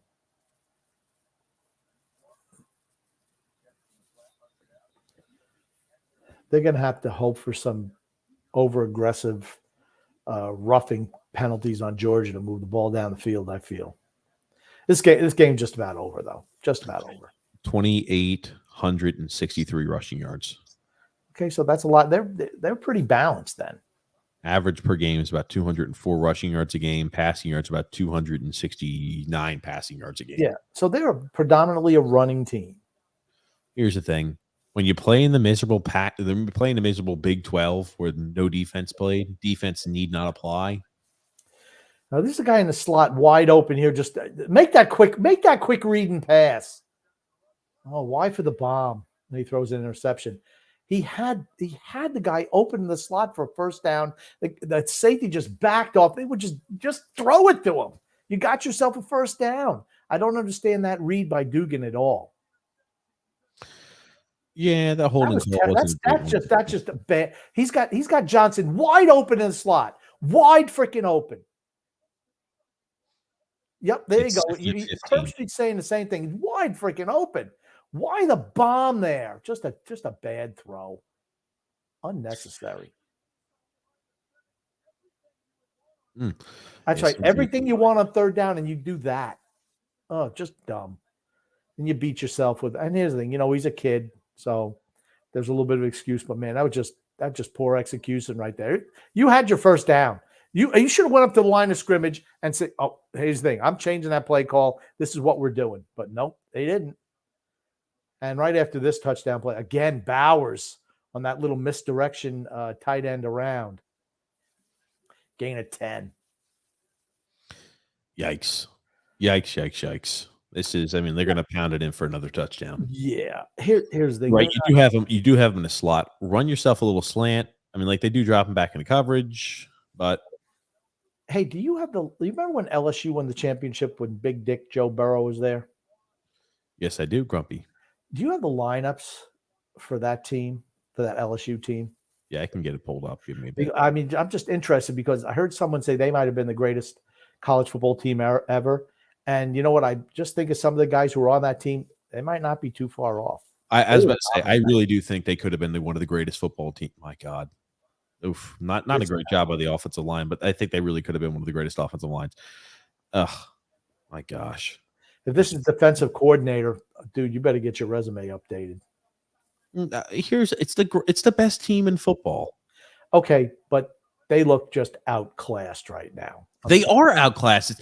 It's a freaking middle of the road. Okay, not like this. Strung off a whole bunch. Yes, they are not in the same. They have won via smoke and mirrors all year long. On top of that, they got lucky as hell to win against Michigan. I'm talking about Michigan had to not only shoot themselves in the foot, amputate a freaking finger, go ahead and cut their earlobe off for TCU to even be in a fighting chance to win that game. They are not a very good team. That's what I'm saying. This is an impressive season for them, no matter what happens in this bowl game. No matter what. No. Not when you get steamrolled. They're a team that should have been steamrolled last week. The fact that they beat Michigan on smoke and mirrors and lucky capitalizing on they executed plays that Michigan didn't. They're not executing any plays today. They're a team that is outclassed. They should have been outclassed against Michigan too. They picked up the third down on that little swing pass. Georgia said, we'll just pick up the first down. We don't need to go for a 60-yard bomb down the field when we got a guy wide open in the slot for first down. But he's in their faces. It's like he's worried that they're giving up a little bit.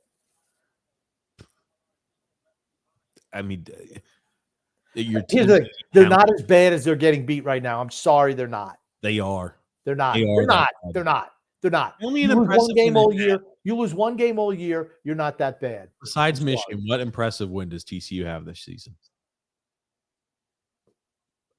Texas, right? That's they beat Texas. Okay, though, if you're playing St. Mary's Sisters of the Poor in the Big 12, they're not.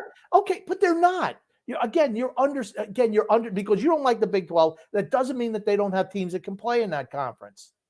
I'm not saying it's the best conference in the country, but it's not the worst. Like you try to make it like they're playing nobody. That's not the case. They've been a team that has played really well all year long.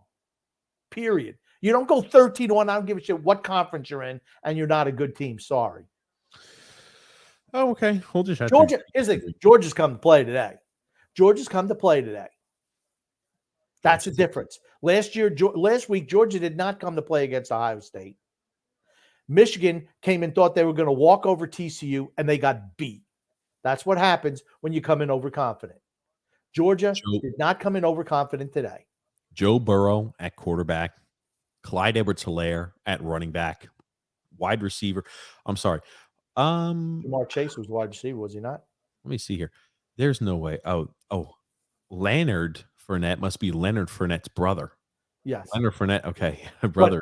Hilaire was on that team. Edwards-Helaire was on that That's team. what I said. Clyde Edwards-Helaire. That's the second guy. I said Joe Burrow, Clyde Edwards-Helaire, Jamar Chase, Justin Jefferson, Terrence Marshall Jr.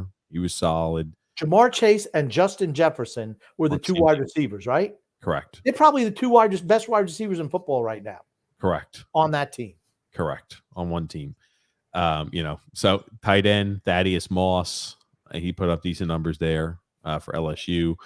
I'm looking now offensive line, trying to pick.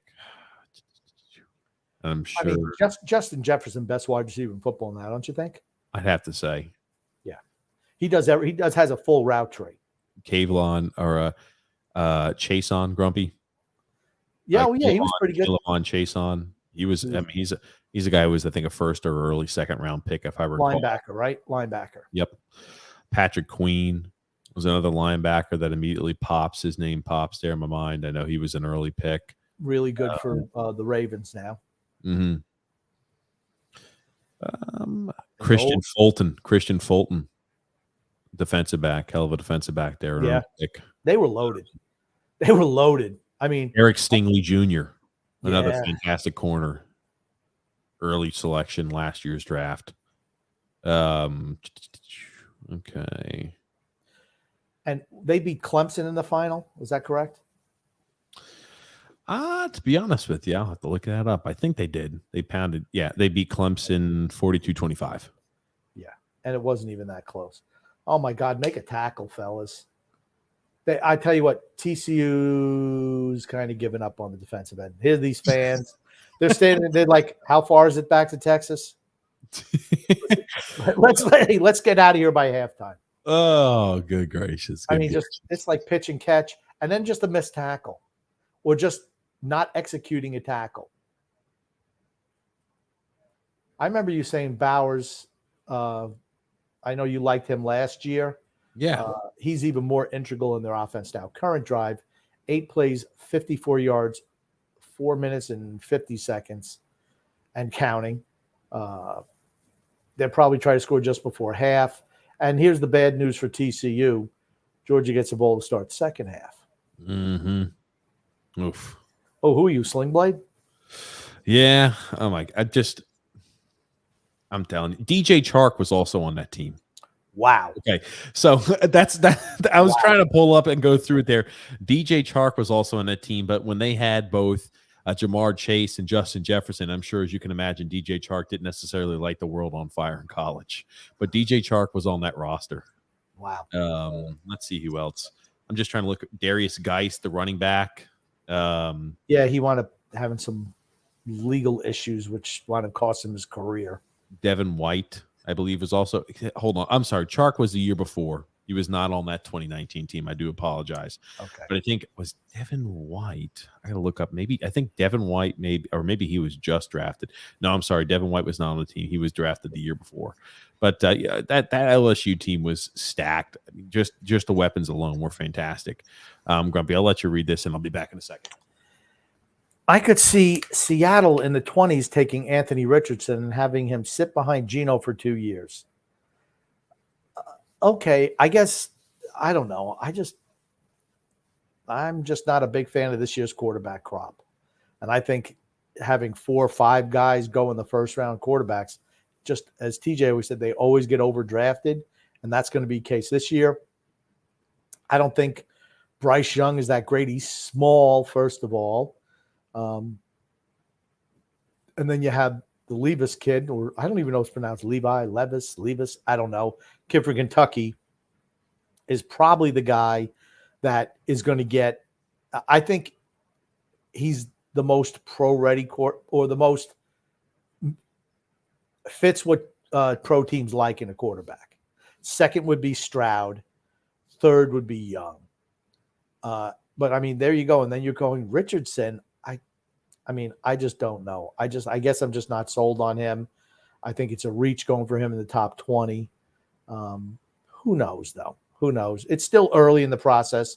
We'll start absolutely doing some film breakdown on them before the draft comes, and then people are going to absolutely have to listen to our first round draft edition, because it's a lot of fun for me, and TJ's in his glory because they actually talk about offensive linemen, and then he can go run his mouth on that. So that's where he's really good. Let's see if we can find other comments that we have here. I don't know. Oh, here we are. Okay. D-Cut says, we are the most loyal followers of you two jerks. I think some credit is in order. If not, take it deep. For those who don't know, D-Cut and a lot of the boys, and that's right, there's a lot of people who listen to the Islanders Never Say Die podcast who have followed us over to TJ and the Grumpy Old Man, and we are super grateful for that. I don't even think we need to mention that, but, hey, D-Cut, if you need a shout out, we're going to give you one. I certainly will. D-Cut is part of the Isles Misery Rated R Facebook group, and we're glad that he's with us here on YouTube tonight. James Farrell says, as a Penn State fan, Joey Porter Jr. would be nice in a Raiders uniform. I think 7 is too high for Joey Porter Jr. I don't think he's going to last to the second round. Quarterbacks are another position that gets drafted higher than it probably deserves, because you're seeing teams that absolutely need to do something to combat the offensive explosion in the NFL. Here we are again, number 2, a little bit short. It's going to be third and goal. They just got the first down, so it'll be first and goal from the 1. I think that you're going to see Georgia run the clock down a little bit and probably score on the next play. That's actually not a perfect spot for them, to be honest with you. Here's Kirby's going, oh, come on, fellas, let's just punch it across. Georgia's looks like a walk in the park for them. It's like one of these games where it's like just a spring game. Looks like a spring game to me. Yep, that's about to say. Looks like one of these games where it's one of those first team offense against second team defense, and first team defense against second string offense. That's what it looks like to me. That, or it's like one of those schedule fillers where it's like, okay, gotcha. We've got Alabama coming up next week, or we've got LSU coming up next week. We kind of need a team that we can go ahead and get prepared for. We don't have to worry too much about it. We can maybe game plan a little bit for Alabama the week after. Kind of what now, see, honestly, this is why I feel the NCAA did us a disservice this year by not putting TCU where they deserve to be, which is the number 4 seed, and having to play Georgia in the first round. First of all, I think the game would have been much more competitive.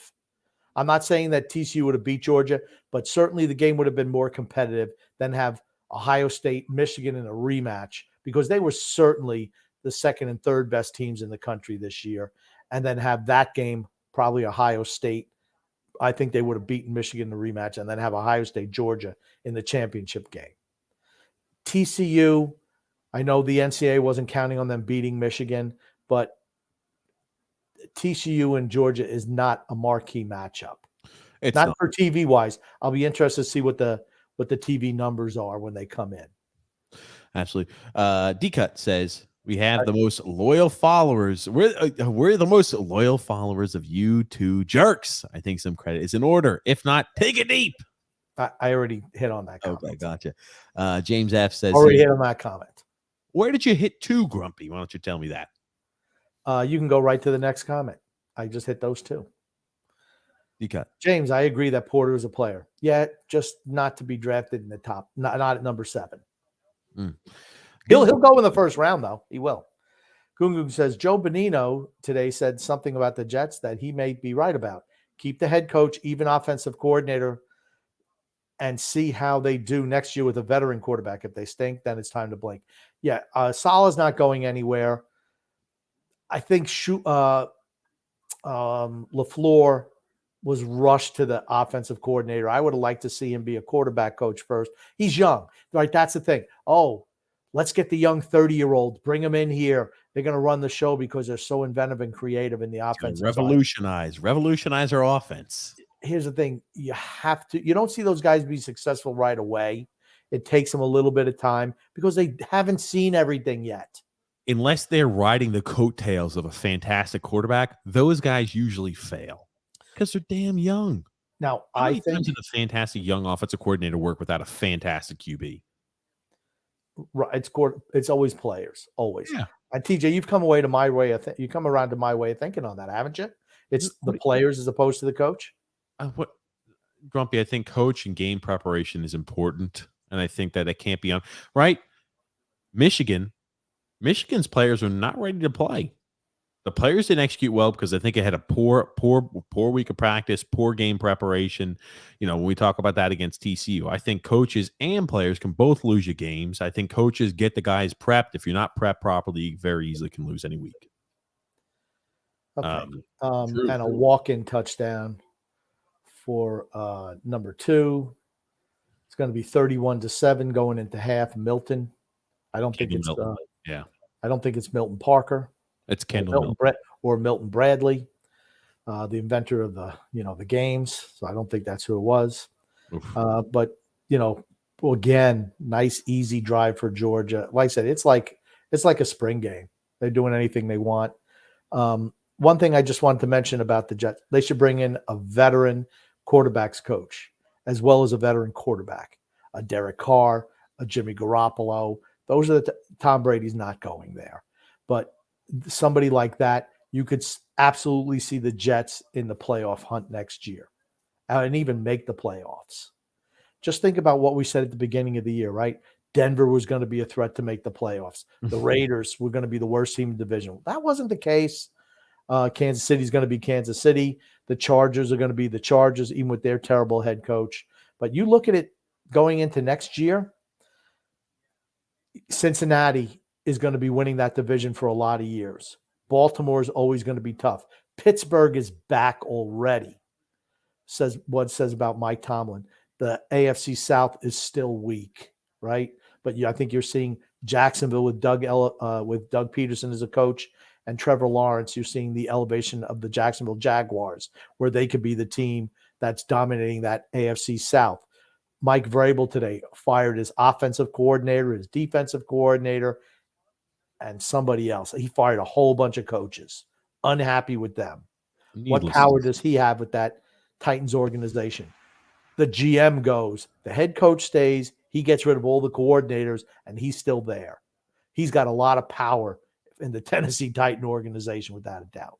Yeah, and I think that, right, he's obviously quite pissed, and rightfully so, about them trading away A.J. Brown for a freaking a used box of damn footballs. At some point in time, don't you just kind of, instead of getting pressure at the 10-yard line, running the ball out, maybe we'll just fair catch that and take it at the 25 as opposed to inside your 20 every series. You'd think so. Now, I'll ask you this, Grumpy. If this game gets too out of hand, are we going to be still calling it if it's like 56-7 or something like that? We'll have to determine. We can talk about other things as well. I mean, unless you just want to cut it off, I just think, we're going to be in the second half. I'm just like, if the game gets ridiculously out of hand, I'm not going to be like one of those ESPN telecast crews who's like, wow, look at that. TCU is starting to mount some comeback to help build their confidence going into next season. I'm just saying, if you're doing a live stream of the game, you stick with it till the end. Oof. That's what I think. Yeah. Drew says here, apparently there's a rumor Kyler Murray has to say of who becomes the next head coach. If I were him, why not either Sean Payton or Steve Wilks? Well, remember, Steve Wilks was in Arizona before they went ahead and replaced him with Cliff Kingsbury. Yeah, he won't be going back. Oh my gosh, it's just brutal. If I'm Georgia, I'm calling timeout here. Absolutely, and I think they just did. Absolutely. Why not? Georgia gets the ball, remember, out of half. Yeah, here's the thing. If they score another touchdown, then score a touchdown after half, hey, it's party time the rest of the game. The game's already over. You're going to put the second strings in for Georgia. Why not? Put all the seniors in, like a senior day game. Well, don't you think that should be a reward for them?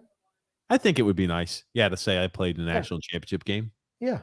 If you've got a team down 45-7, 4 minutes into the second half, in the fourth quarter, I think everyone should play. Everyone should play. Drew also says, "Oh yeah, TJ. Also at halftime, you gotta check out Scott Hansen's reaction to the Kenny Galladay's touchdown yesterday. It was too funny." It was the first touchdown for Kenny Galladay in a Giants uniform. How many years had he been there for? I think that's his second or third. Jesus. Here's the thing. For the money he got, he should have had more than one. I would agree. D-Cut says, "Fire TJ, hire Frank." A little change there. What a blowout already, says Frank. Yeah, as I told you before, Grumpy saying it's going to be close. This game's going to be close. It's going to be a freaking blowout. I said I thought that the game would be close. Yeah. Rob G says here, "What's up, fellas? Go Big Blue." Oh, he throws a pick. God damn. Damn, Dugan. Should have been a pick six. Should have been a pick six this game. Oh, look at them. They're all crying. This is over. Ugh. Are the kids? You're well ahead of me. Is it the fans or the players? Who is number? It's the fans. They're defeated. God. Smith Jr. number 4. Welcome to the league, buddy. Welcome to what it's like at the real damn level. TCU. Well, okay. Georgia came to play today. Georgia brought their A game today. That's the difference. Georgia's brought their A game today. They didn't against Ohio State. I think. Okay, hold on. Stop. Ohio State is a damn good team. They got rolled. They got rolled by Michigan. Michigan got. What did I tell you before that game? Holy shit! Yeah. What did I tell you before that game? What did I tell you before that game about Ohio State? Sometimes a team that's really good needs to have that wake-up call where they lose, and it's a reminder that our shit does stink. What? Stetson Bennett throws one that's nice play by Mr. Clark, number 26. Although that would have been a touchdown. I still think they'll score a touchdown before the end of the half. They got 32 seconds left, 2nd and 10. There's just no pressure on Bennett at all. He needs to throw a better ball there. If he leads them, if he just doesn't throw it behind him, that's a touchdown. Dugan gets pressure in his face. Max Dugan got pressure in his face by that good Georgia D-line, and he throws a pick, just throws the ball immediately up for grabs on 3rd and 18. And that's what caused that, just like I said. You know, there's an actor called Jason Robards, and oh, my God, touchdown. Georgia goes up 38. It's going to go up 38-7 over TCU. I mean, that was close. Who got that ball? I mean, that was right there. I thought both guys had the ball. Ty goes to the receiver, I guess, and touchdown. Like I said, this one's over now. Certainly, it's over. I mean, here's the nice coverage and he's watching the whole way. Nice catch. Hey, nice play. Nice. That pass by Bennett beforehand. The reason he threw him a little short, I think he was worried if he didn't throw him short like that, it would have been picked by that linebacker underneath. But still, probably needs to lead the guy there more. Yeah. Oof. Yikes, man. Welcome to the SEC. This is what it's like when Big 12 teams play the SEC right here. Okay. Like I said, Georgia brought their A game today. How does any Big 12 team do when they play SEC squads? Good SEC squads. How does a really good Big 12 team do when they play good? You can't compare other years to this. Here's the thing. Georgia's been the best team in the country all year. Okay? TCU's second best team in the country. They beat Michigan. They're not the second best team in the country. Stop. They beat Michigan. Undefeated Michigan. They beat them. Stop. They beat them. You can say stop all you want. At the end of the day, TCU beat Michigan. TCU isn't even the top 10 team in the nation. Michigan. TCU beat Michigan. TCU beat Michigan. Did TCU beat Michigan? Thank you. I just want you to make sure you understand that. You understand TCU beat Michigan. Georgia got they probably thought they were going to beat the hell out of Ohio State. No, the game was much closer than they thought it was going to be. And let me tell you something. They were down by 10 points in the 4th quarter. They had to put in a harried comeback to win that game. And if Ohio State hits that field goal, then we're not talking about Georgia. We're not talking about Ohio State was out here. Ohio State would be up 35-7 on this sorry-ass TCU squad. Probably not. All I'm going to say is this. You got to be happy with what you saw. I told you this beginning. They're going to get run off the field, but you still, as a TCU fan, you have to be happy with the effort and the admiration this team has put forward and the play that this team's put forward. Little injury to Bullard for Georgia. He's going into the locker room here. I don't know if maybe Georgia should try an onside kick here. See if they can score again before half. Frank says, yo, yo, yo, Rob G, in the place to be. I like that. The Wicker Man's got a comment. We'll catch up on a few comments. These long layoffs can affect teams in college, and Michigan's coach has never won a bowl game. There you go. Jim Harbaugh Never won a bowl game. Never won a bowl game.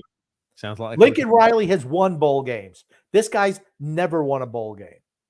Sounds a lot like Lincoln Riley, Grumpy. Except Lincoln Riley's gone to 2 programs and turned them into winners. Oh, stop. Rob G says here, yes, with Grumpy's crew and TJ. There it is. Yes. Are here on Grumpy Man's Island. Yeah. Oh, gosh. Goon says here, Grumpy, what made you decide to switch back to the other seat tonight? I can't see the power strip now. Can you please adjust it so we can fully see it again? No, I moved it. Why are you switching between each seat, Grumpy? What's going on? Because I can see the TV better this way. Okay. Fair enough, Grumpy. Grounders tomorrow. And Rob G says, huge game for them tomorrow for the Islanders. It is. It really is. We're 17th in the league with point percentage. So a little bit below average, but we're an average team, as we're average to above average at best. Frank said, like I said, Goon, Grumpy Old Man is breaking into couch cushions. As a big guy, I can tell. Just sit on one side all the time, laughing my ass off. What's funny? They used to call these things love seats. This like the 2-seat couches, they're called love seats. But now they all have like the little, like the little compartment in the middle with the great drink holders. So maybe love has just changed in America in the last number of years. You think? Maybe. Don't want to be too close to your partner. Put a little divider in the middle. By the by, 10 minutes of total offense for TCU at the end or towards the end of the second quarter, at the end of the half. So it wasn't third quarter. I really thought it was going to be even more of a blowout than it was. Less time of offense for TCU. But hey, D-Cut says, Grumpy, unlike TJ, I can multitask. Watching the game and the show is a freeze, not a coddled millennial like TJ. See, that's what I thought. See, TJ, he was adamant. I'm not putting that up there. I'm like, maybe people want the bandwidth to do it, Grumpy, damn it. I said, telling you that. There's nothing wrong to have that up. Maybe people who want to watch this after the fact want to know what portion of the game we're in, what we're talking about. Not TJ. Here's the thing. TJ thinks he knows absolutely best about everything. Like, he never wanted me using the name the Grumpy Old Man. They're so stupid. Why would you do that, dumb, stupid old man? And I'm like, no, dude, that's what I want to do. So to give you guys an update on where we are for people watching this show 2 years from now, we're at the spot right now where TCU's ass is red and bleeding based off of the ass whooping they're getting. They haven't been beaten to the bone just quite yet and beaten down to glue, but they are starting to bleed. If you put the little Gamecast thing up there, people can identify where we are, what's going on, and they know what we're talking about. Right now, they can't do that and TJ insisted that I'm just not doing that. Are you not understanding? My computer, because I have to watch the game on my computer, it does not have the bandwidth to not only stream the game. Why don't you watch it on your phone like you watch everything else?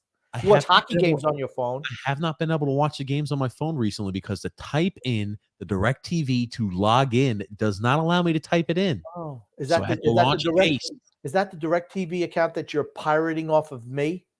Maybe, Grumpy. Yeah, maybe. How about coming off the hip, get yourself a little bit of cable, and watch it on television? How about that? Believe it or not, I don't have the ability to watch anything off of television in this room. I don't have a TV in this room, Grumpy, and I don't have a cable jack in this room, okay? You probably do have a cable jack in there, but since you've never had cable, you don't even know what it looks like. It's along the walls. It's probably an easy plug-in thing. I have an AT&T Ethernet port. That's it. And electrical outlets. Oh, so what? There's only one jack in the whole room? Maybe there's one jack in the room. Maybe you shouldn't have bought that house. You should have got one with cable outlets. They have cable outlets, just not in this room. Shit. Maybe you should access them. God almighty. Kirby Smart. What do you think Kirby Smart was saying there before the halftime? It wasn't Kirby Smart. They talked to the other coach. Okay, my stream, they're talking to Kirby Smart. So they talked to Kirby Smart on here. That's fine. They talked to the other guy on television. The one that everyone's watching it on, not some Fugazi site. They watch ESPN. the actual television. They talk with the head for TCU, and he was like, but. He didn't know what to say. Horrible pick, says Frank. Will the Giants win a playoff game this year? I think they have got a chance. I think they have a shot too, because I don't think Minnesota's that good. Goon, Grumpy. We need to satisfy the music quota for tonight's show. TJ, please show us Corey Feldman on Howard Stern, 1992, on YouTube. It's a song called What's Up with the Youth. Grumpy will love it. I have to say, I remember that Howard Stern TV show back in the day, but I do not remember that particular clip. So I'd be interested to see it. Now, I'm sure Corey Feldman can't sing either, just to let you know. Okay, here it is, a little 4-minute snippet. There you go. Gosh, let's see here. We might not even have to go the 4 minutes. Yeah, we'll see here. Okay.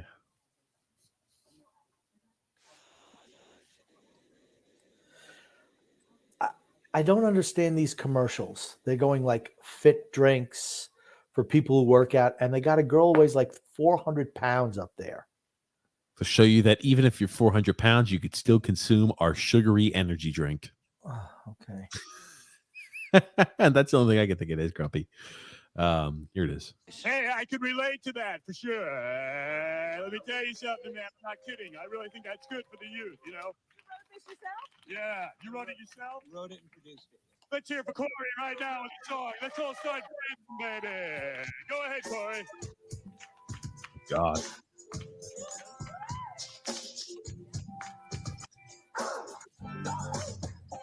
It's Michael Jackson.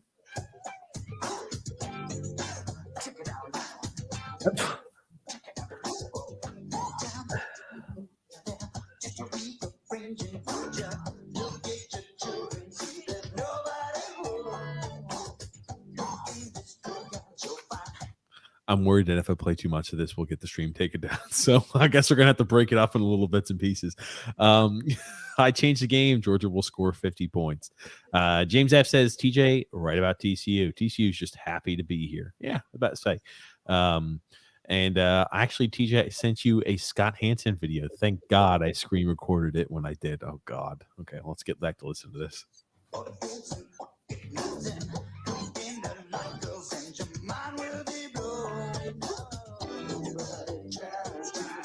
I think we've seen enough. I can make my judgment. Trying to hear what he's going to say. What with the youth? What's up with the youth, or something like that? That's I'm the trying to name hear of the song. I know I'm sure he's going to repeat the name of the song a few times in the song. Wouldn't you say? Okay.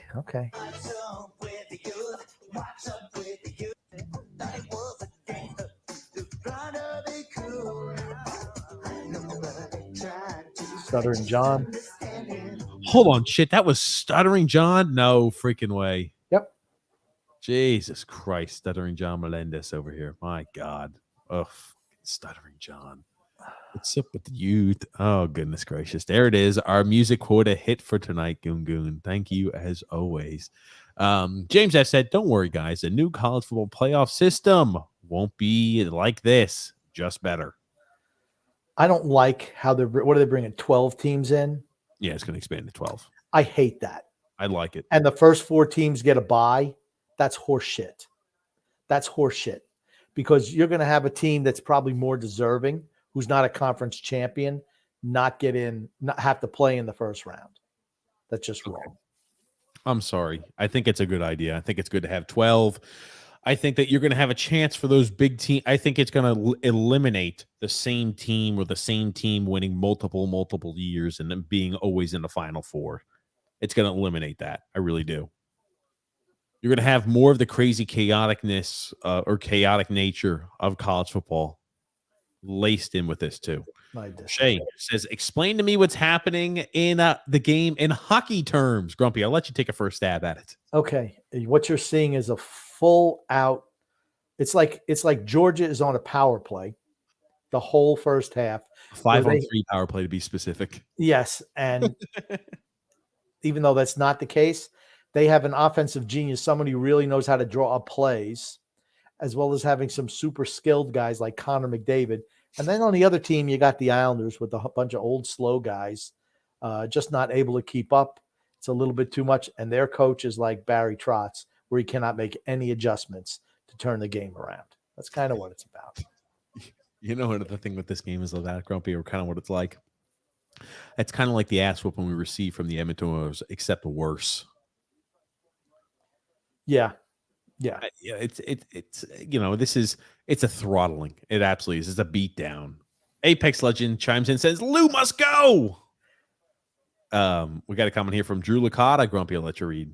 Really, I never thought Clyde Edwards-Helaire was a good running back in college because I sure as shit don't see it in the NFL. He was really good in college. He was good. He really fit their system really well. He made the first guy miss all the time. Every single time he made the guy, and I thought he was going to be a great pass catching back. It has not translated to the pros, though, not at all. He's just too damn small. And in college, he could get away with it because he still was. In college, he could be a physical back. He packed a little bit of a punch, but you're playing in the NFL no longer in college.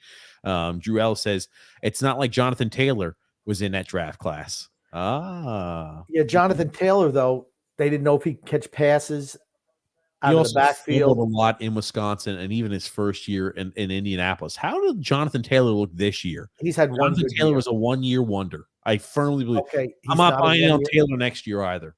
Okay, he's not a 1-year wonder. But here's the thing: other teams said, you know what, Matt Ryan beat us throwing the ball. We're going to put 8 in the box, make the quarterback beat us. That's why Indianapolis sucked. Supposedly, the Carolina Panthers, they're out on Jim Harbaugh and they're looking at Frank Reich. That's a mistake for Carolina. Yikes! Expect more ineptitude in Carolina. Bad decision. They might as well hire me. I'm just right down the street. I can help them out. They don't even have to pay relocation costs for you either, Grumpy. Nothing at all like that. The Wicker Man says Justin Jefferson or Jamar Chase are the best receivers in football right now, I think. Yeah, to me, Jefferson's the best because he runs a full route tree where Chase is, hey, I'm running down the field or I'm running a short screen. That's it. He doesn't. His routes are not defined like Justin Jefferson's. They're just not. James F says Devontae Adams, best wide receiver in the league. Adams just broke Tim Brown's receiving record for the Raiders. He's right up there, but I think Justin Jefferson's number one. Here's the thing. This is a great time for wide receivers in the NFL. You see how the game has changed over the last 10 years or so. It was always about running backs. Now it's all about wide receivers. Tony Cheese says, laugh my ass off. TJ is Sling Blade. Drew Grumpy. By the way, TJ and Grumpy, have you kept tabs on the NBA at all this season? Boston Celtics pretty good, aren't they? They're probably the best team in the league, I think. Yeah, I'm just a Charlotte Hornets guy. They suck. Oh, man. D-Cut says, Shay, Georgia's like Edmonton. TCU are like the Islanders. There it is. There you go. D-Cut said it too. James F says, when do pitchers and catchers report, guys? Too early to talk about Yankees and Mets. Too early to talk about the Yankees and Mets? I think it's in February, right? Middle of February. That's when pitchers and catchers report. I still think it's too early. Teams aren't finished yet. And then Shay says, James, Valentine's Day. There you go. There it is. Okay. In February. And D-Cut says, best part of the game is that it started at 7:45 and not 9 p.m. Absolutely. Yes. Yes. Drew L. Grump. I'm watching the Knicks game side by side with the Georgia game, and is where Giannis has like 20 turnovers in 3 quarters. Okay. It'd be Max Dugan playing in disguise. Frank saying Kyler Murray is a joke. Yeah, I'm not a big Kyler Murray guy. I'm interested to see what direction they go in Arizona. It won't be Steve Wilkes. Been there, done that. Wilkes deserves a head coaching job. I don't care with who. He deserves a shot. Has he? I don't think he's been fired from Carolina yet. You said that Frank Reich, they're considering Frank Reich. What a mistake that would be. You've got a better option in-house. Reich is done. Reich's time as an NFL head coach is gone. Don't freaking bother with him. For me, I think that Steve Wilkes showed down the stretch. He turned that team around, that he deserves a shot as the head coach. I don't think he's been fired yet, but I think they're sniffing around at other coaches. I mean, why leave the guy in limbo? I like Steve Wilkes. I'm on the record saying I like him very much. And maybe he wasn't a fit in Arizona, but he's certainly a fit down here. And I'd love to see him get a legitimate shot. He'd have to hire another offensive coordinator, though. What they had wasn't good enough offensive. The Panthers are not good enough right now, talent-wise. Steve Wilkes is also a North Carolina guy. Went to West Charlotte, was an Appalachian State guy. Went to Appalachian State, coach at Johnson C. Smith, App State. A lot of these North Carolina schools here. But yeah, I think he deserves a chance. Shay, Grumpy. Finally got my supplies to make an Islanders jean jacket. I'm starting it tomorrow. We'll see how it goes. We cannot wait to see it, Shay. Cannot wait to see it. Send us picture updates. Jarrell said, I'm not going to lie. Unlike the COVID season, Julius Randle has quietly had a major bounce back season from last year. He'll be an all NBA player again this year if he stays healthy. Wow. Okay. I'll take your word for it, Drew. James F. says here, I stopped watching. I'm watching The Big Bang Theory. Well, looks like the TCU's getting big banged by Georgia right now. Oh, good gracious. Jarrell said, they're Sheldon. Oh, God. Also, TJ, I sent you something Zach Wilson said. I'll look that up. Shay's got a comment there for you, Grumpy. Maybe TJ should be named the grumpy old man. How did I get that rep? Because your nasty attitude. Is that what it is, huh? Hold on, let's listen to Kenny Galladay. Let's listen to the Kenny Galladay touchdown catch first, Grumpy, as we said we were going to do, but I forgot all about. First touchdown catch as a New York Giant after about 150 years of service. Let's take a little listen. This is last gasp for the New York Giants. You're kidding me. You're kidding me. Did he? Did he? He did. And it's Kenny Galladay? Kenny Galladay makes one of the catches of the day. And this. Yeah, as you can tell, I'm sorry, my screen is just. This is last gasp for the New York Giants. He was astonished that Kenny Galladay made a play. Yep, absolutely is. Let's see what else we've got here. And he did send me another one. Zach Wilson did say, "I'm going to make that dude's life hell in practice every day." They said Zach Wilson, if the Jets signed a veteran quarterback, I'm telling you, that's trouble. I'm telling you, based off of that response, he's going to cause fucking trouble. That's exactly what that means. See, I take it as he's going to work as hard as he can. So that's what he's saying. But I know what it's actually going to result as. Watch out, trouble's afoot. You cannot keep him if you're going to sign a veteran quarterback. He's going to try his hardest. I'm going to let you know something. The locker room will be divided. Some people are going to be Zach Wilson's homies. Some people are going to like him. They're going to ride with him. And other people are going to be like, thank God that son of a bitch has lost his job. I think it depends on who the quarterback is. Now, let's say Tom Brady comes in the room. It's different. There's only one Tom Brady, but Tom Brady's not going to the Jets. I know, but I'm just saying. It's not Tom Brady. I know. I'll tell you what. Did you hear what Bill Belichick said today?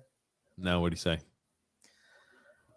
He brought up how the Patriots haven't spent any money over the last 3 years. They're 27th in the league in spending. Wow, it's almost like somebody who's answering that question or responding to that is the general manager of the team. He volunteered that information. Nobody asked him about it. They said something about, you sign these guys to big deals, a couple of years ago, and it hasn't really worked out. Well, we're 27th in spending. It's not like a 1 year thing, like over 3 years. We're 27th. He mentioned it 2 or 3 times. Who's that a shot at? That's a shot at Robert Kraft. Absolutely. Robert Kraft came and said, we're examining every part of the football operation right now. He should can Belichick. Belichick's done. Go with somebody new. It's that iteration is done. It's finished. It was great while they had Brady. It was a match made in heaven. It was a volatile match, but the volatility. It wasn't volatile. You don't play 20 years with somebody in a volatile match.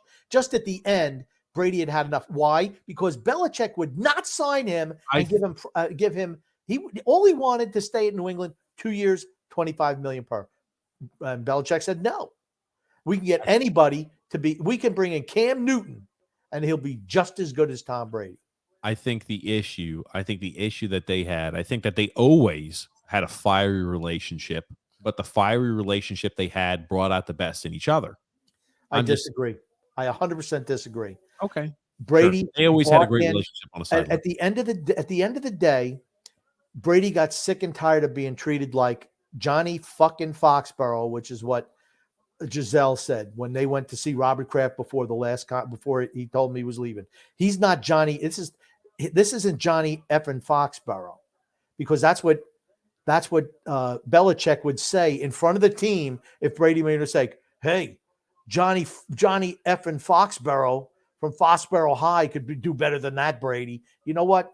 When you've been in the league 20 years, that gets kind of old.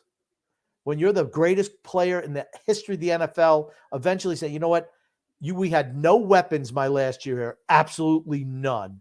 And you're ripping me? You almost got Chris Hogan killed out there. Nice hospital pass, Brady. Eventually, after 20 years, he'd had enough of that shit. He still wanted to stay. Belichick said no to 2 years, $25 million. He took a pay cut. $14 million he made his last year there. Think about that. Okay, let's move on. Oh, no, I don't want to move on. No. Just because this is what I mean. When a game gets out of hand, you're just going to take the liberty and say, great, let's have an hour and a half long infomercial on why Tom Brady and why I love him. This is what I mean. This is exactly what I mean. We've degenerated to that. Let's get back to comments. You're not letting me finish. You're not letting me finish. This comment was about Zach Wilson. Comment, we're talking about Zach Wilson. You have managed to make it more about Tom Brady, as you like to do. Actually, I was talking about the Patriots. And what Bill Belichick said. Here's the thing. I think Bill Belichick's 71 years old. I think he's hanging around to try to get Don Shula's wins record. I don't know if he makes it. And I think when Robert Kraft hears comments like that, you're in essence saying that we're cheap and we don't want to spend. Well, let me tell you something, Bill Belichick. You make over $20 million a year as a coach. How much money did Bill Belichick and Tom Brady make that organization and Robert Kraft? Put some fucking money in the team. Here's my Bill Belichick. In my opinion, any owner that doesn't put up to the absolute cap, up to the maximum cap space at the top of the cap is not doing their job as an owner. Every single owner has the ability to do that with ease. You should be doing that. And your team, right? The Patriots are a team that's towards a cusp. 27th in money spent. They should be spending more money. Robert Kraft should be ponying up more money. I'm not saying Belichick keeps telling we're right up against the cap.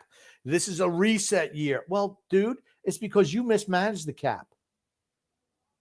Here's the thing. What does he do?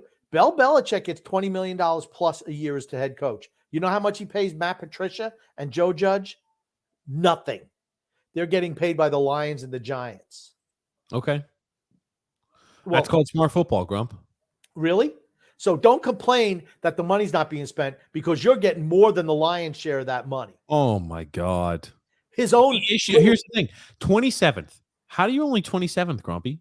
How are you only 27th? He said an actual cash spent. He didn't say the salary cap, an actual cash spent. So in other words, if you're backloading contracts, you're only paying so much on the front end. That's a lower value of actual cash being spent. What do players want? They want upfront guaranteed money. They want guaranteed money. They want signing bonuses. Well, when you're not handing out big signing bonuses, your upfront cash being paid is going to be low. Well, but that's what he's saying. I'm just saying he took a shot at Kraft today. Instead of saying the shitty job he did coaching this year, hiring Matt Patricia as offensive coordinator and Joe Judge as quarterbacks coach, where they were defensive coordinator and special teams coach previously, and Mac Jones has regressed. The team's gone backwards. Since Tom Brady left, his record is 25-25. And they qualified and got absolutely shit rolled against Buffalo last year in the playoffs. One playoff appearance in 3 years. Robert Kraft sent a letter today to all the season ticket holders. We are sorry. This is not acceptable. We are examining the whole football operation. That's what he said. We're done with that topic. Finally, are we done with Brady, Belichick, and the freaking cabal? Are we finally done, Grumpy? Can we get one more thing? Comments? Oh my God! Question. Can I go grab maybe some popcorn or something to munch on as you're going on this tirade? Look at the NFL schedule for Wild Card Weekend.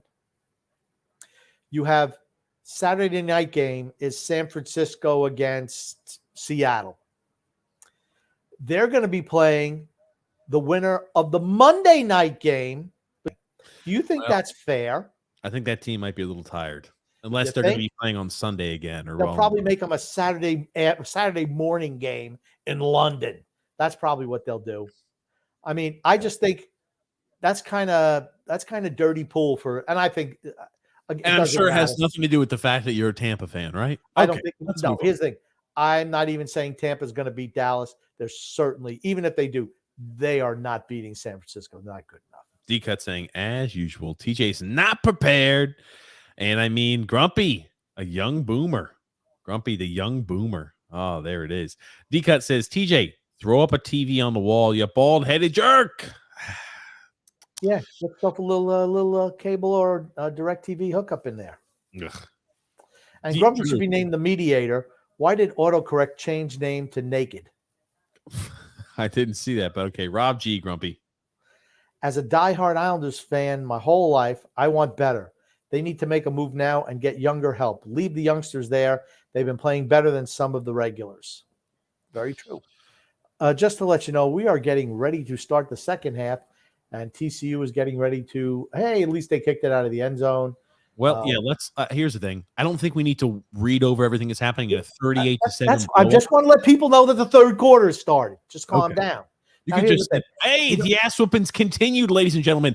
That bear, that red ass that TCU's got going on right now, they're going to continue to get slapped a little more tonight. You know, the rumor today when Cliff Kingsbury got fired was maybe New England could bring him in to be the offensive coordinator so they wouldn't have to pay him either. And he'd be a special assistant to the offense so they can skirt all the Rooney rules, bring him in as an assistant, and they wouldn't have to pay him since Arizona's paying him. God. That would not surprise me at all. Remember, he used to play for New England. He was drafted, I think, in Brady's 4th or 5th year in the league. Yeah. He says, do you guys think Arizona Cardinals coach will get another job? Do you think Cliff Kingsbury? I'm sure he will. Probably not as a head coach, though. He will eventually get another job. Carolina put in a request to interview Eagles offensive coordinator Stetchen for a head coaching vacancy. I'm telling you, they don't want Wilkes, and it's unfortunate. I think he's earned. Yeah, I think he did also, but he's obviously not going to be there. That's what I was about to say. When you're interviewing, you're talking about interviewing other people, you're not obviously bringing him back. D-Cut says, I'm starting a GoFundMe for TJ to get him a TV in the studio room. No, we're good. I don't need a TV. Thank you, though, D-Cut. B-Bean, what's up, B-Bean? Long time no see. Said, did TCU forfeit the game yet? No. I'm going to tell you something, TJ. You know what this game reminds you of? Do you remember the movie Little Giants? Yes. Do you remember when they said the coin toss? They sent Al Bundy, aka Ed O'Neill, out there against Rick Moranis for the coin flip. And he's like, all right, flip the coin. He says, and Al Bundy calls it heads. And he's like, why do you get to call it? He's like, well, I'm going to call it because I'm going to call it. He's like, no, I don't want to get to call it. He says, go ahead, call it. He's like, tails. He's like, what's the difference? He says, if it's heads, you win the toss, you get the ball, we take it from you, we ram it down your throat. If it's tails, we get the ball, we take it, we ram it down your throat. And he says, go ahead, call it. And he's like, tails. It's heads. He's like, it's hilarious. I love that movie. It's great. Guilty pleasure movie without a doubt. Was he not over the back there a little bit? I don't even know. Here's the thing. In a different scenario, that's called pass interference, but there's a punt. TCU. Like to start the second half. I remember in that movie, Little Giants. That is Georgia's first punt of the night. That's very true. And I remember in that movie, TCU gained a yard in that scenario. The Little Giants gained a yard. Like, oh, it's just a yard. It's just a yard. And then they took off. They wound up with it at the end. Maybe that's what's going to happen tonight. Oh, shit. They must have run into the punter. Either that or an illegal formation. There's a flag inside the illegal form. I don't doubt. I would doubt they're holding on a punt that was waved off where you get Peter, but they're showing the punter. I have to assume it's running into the kicker. As long as it's not roughing. They're running into the kicker is a 5-yard penalty. How many yards do they need? 6? I don't know. Ooh, I'm gonna ask you this: if you're Georgia and you go ahead and they give you a 5-yard penalty, it's 4th and 1. You going for it? No, I would. No, I would. No. I would, man. You just having your way with them. TCU, Holding. they talked to the coach and said they want to do an emphasis on mistakes and stop playing scared. God There you go. almighty. Playing scared. Holding. Defensive holding. My gosh. Drew says here, you won't accept that because his catchphrase is effing TV off, dude. D-Cut says, should be 8 teams. The winner of the Big 5 conferences and 3 at-large teams. There you go. Real simple. No buys. 12. I want 12. I want it to be 12. 16. Ridiculous. 128 team entry. Remember, they couldn't have the playoff because they were worried about the athletes playing too many games. Remember that line of bullshit years ago? It was just all about how can we get the most money? We're not getting enough money they're offering us at the They're moment. just liars. We're going to do it under the guise of protecting the student athletes, which they can give 2 shits about. Tony G says, okay, how about we check out O&A Baby Bird? Oh, good gracious. I don't know what that is. Tony Cheese, knowing him, is probably something not very nice. Let's check it out, though. I'll probably try to. Let's check it out, though. Probably something not very nice. Let's check it out, though. Live. We're not going to put up, a game cast of what's going on in the game, that this is why we're here today. But let's see something inappropriate. Let's put it up. O&A Baby Bird is just somebody just puking on somebody's face. My God. Oh. You know what? I'm good. I'm good. Thank you so much for that one, Tony Cheese. Just like I would figured. Tony Cheese. Tony Cheese. Oh, man. Jonathan Taylor will bounce back next year. He just got hurt. That's all. That's the first time he's ever been hurt is this year. Not even high school or college. Never hurt. This year he's hurt all year. You know why? That's got to be pass interference. Apex Legend says here, the COVID season sponsored by Pfizer. Oh, gosh. Shay says, I'm watching the Kraken game, and intermission was pretty much all commercial except the player interview. It was interesting. And Grumpy D-Cut. Grump, if you notice, TJ always plays videos before my comments to distract the audience. Yeah, I noticed that. You ever notice how also when I start talking about things, he just stop. Nope, not talking about that. Not going to do it. There it is, sure. Shay, Grumpy. Did y'all see the video of the Yankees suck chant at the Bruins-Ducks game in Anaheim? Did not see that. I did see that. I was like, you've got to be kidding me. Sad stuff. Drew, when are you going to review some freaking music? Oh, Drew Classback, he says, when are you going to upload some clips to your channel? Damn. If you read my previous comments from the last time I ever said that podcast, you would understand. Damn. Grumpy, the meat riding is crazy. The hell does that mean? I don't know. Riding his dick, I don't know. TJ, professionals wear sleeves. I guess I'm not professional. And then Tony Cheese says, I don't have time or energy to retrieve those messages. And I hate you and your stupid memes. Okay, TJ. The Brady segment finally made me come out of the meme coma. It's sent. Okay, gotcha. I'll take a look at it in a second. D-Cut, Grumpy, I'll let you read that. You know, what would be a nice touch? Adding something like the game cast to this live podcast. I swear to God, D-Cut's just an issue. But it's the truth. It's the truth. Why would you not put that up there? Oh my God. It makes no sense. Jesus Christ. Is that really what we've gone? Oh my gosh. Grumpy, whenever he hears words Tom Brady, my penis can only get so erect. Oh God almighty. Jesus Christ. And then D-Cut, Grump. Oh no, he already read that. I'm sorry. We already read that one. We're not gonna let you read that one again. Drew.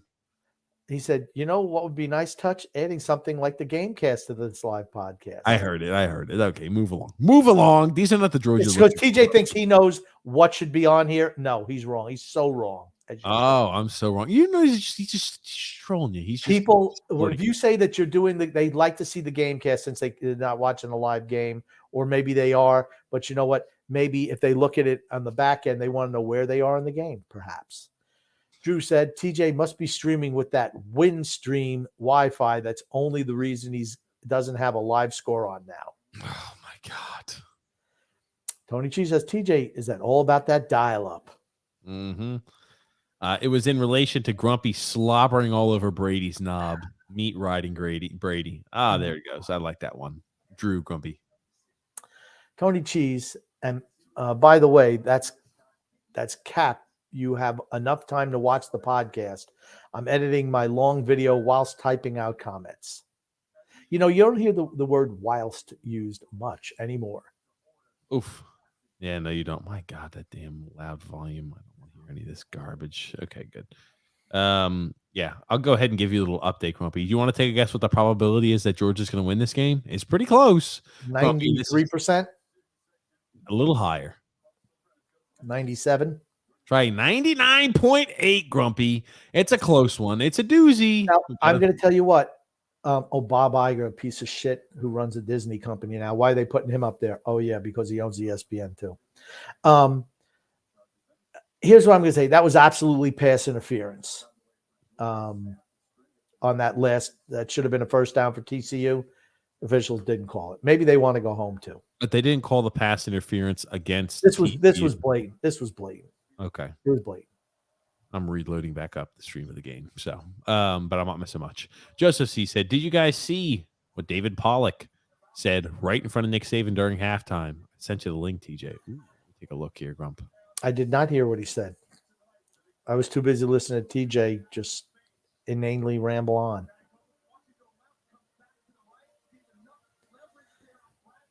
Tony Cheese says this podcast is flying off the rails. Can you not hear what I was playing, Grumpy? Or are you too deaf? No, I didn't hear anything. Oh, hold on. What do you mean you couldn't hear anything? You didn't put it up.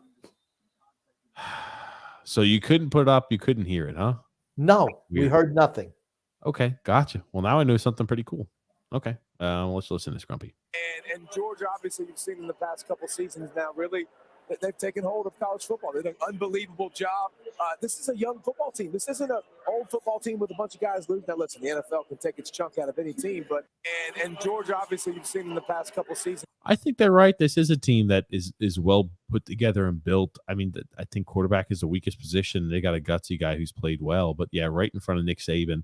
You know, Saban's, tough to cross Saban. He's extremely successful. Longevity, nonetheless, Grumpy. Tony Cheese. TJ's trying to speed through the comments, so he's an excuse to go to bed. Oh, gosh.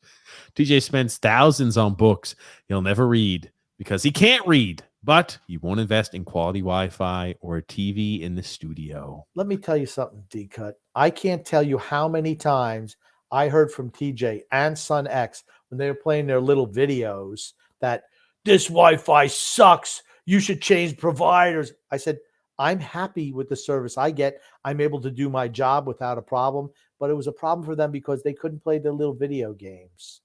And they thought I should come off the hip so they could play video games. You know how that went? Not at all. Yeah.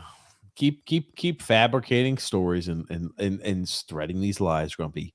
I think after today's game, another touchdown for Brock Bowers. I thought that was actually Stetson Bennett for a second running it in. And I think he maybe would have led the nation in scoring. Oh my God. I don't know how big Bowers is. He doesn't look super big. He's probably about 6'3", maybe. 6'2". I don't know how much. He's only 6'2". Let me see here. Because I'm just wondering how he translates to the pros. 6'2" is not big enough. 6'4". Okay, 6'4". I think it's because he's skinny. How much does he weigh? That's I think he's light. Let me pull him up here. 230. Well, he'll be fine then. He'll probably have to put some weight on. He's more of a pass catching tight end. Yes, without a doubt.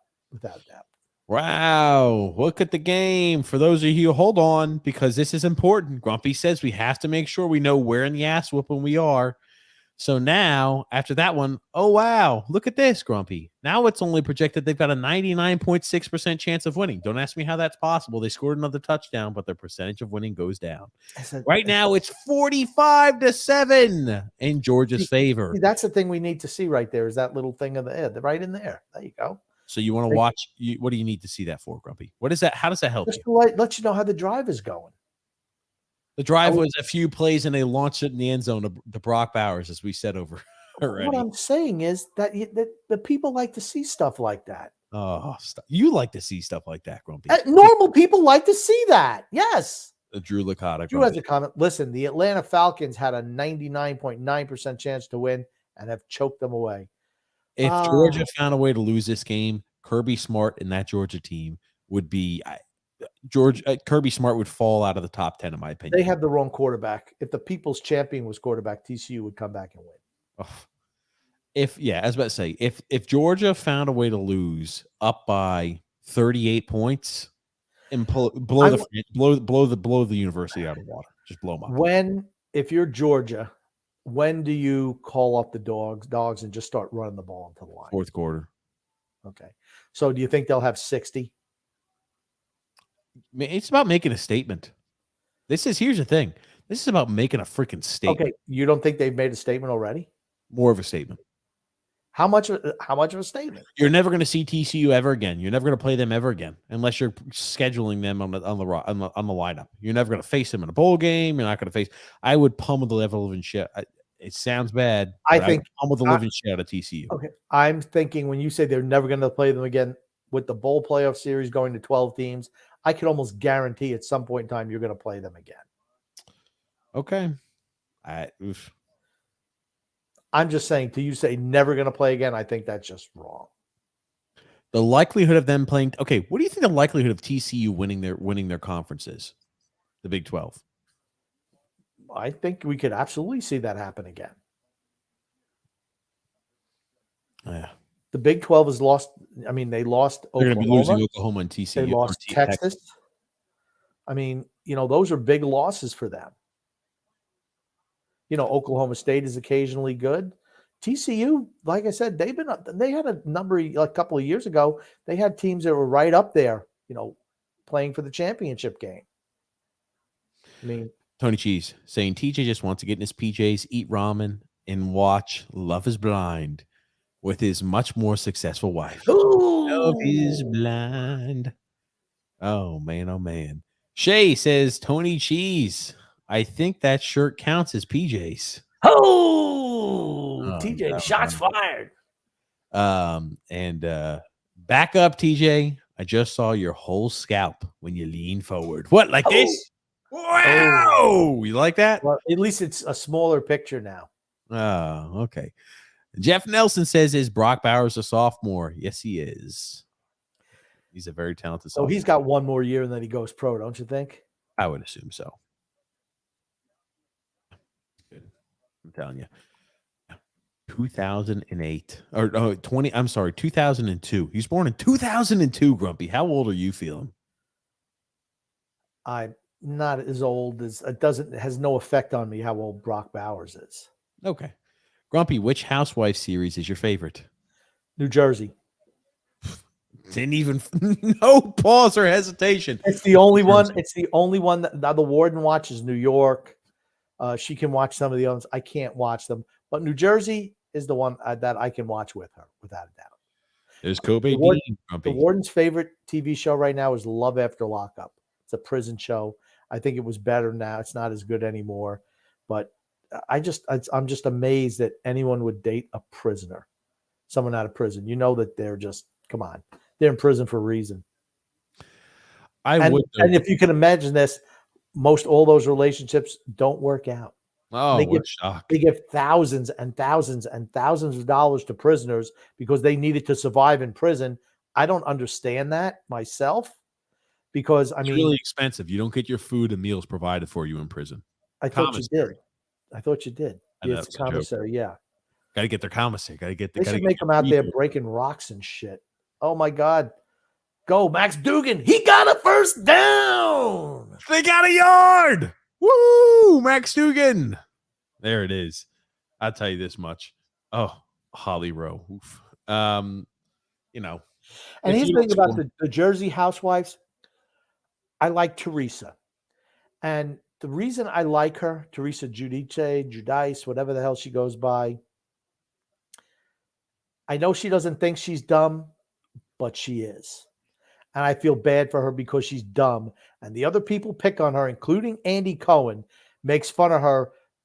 And she's too dumb to realize she's being picked on, but it bothers me because it bothers me when somebody picks on someone who's borderline retarded. That just upsets me. Hold on. Is it not absurd for you to consider somebody as borderline retarded? Stop. Is she really? No, she's not. But I don't like it whenever somebody picks on somebody for being dumb. I just think that's just wrong. That's just wrong.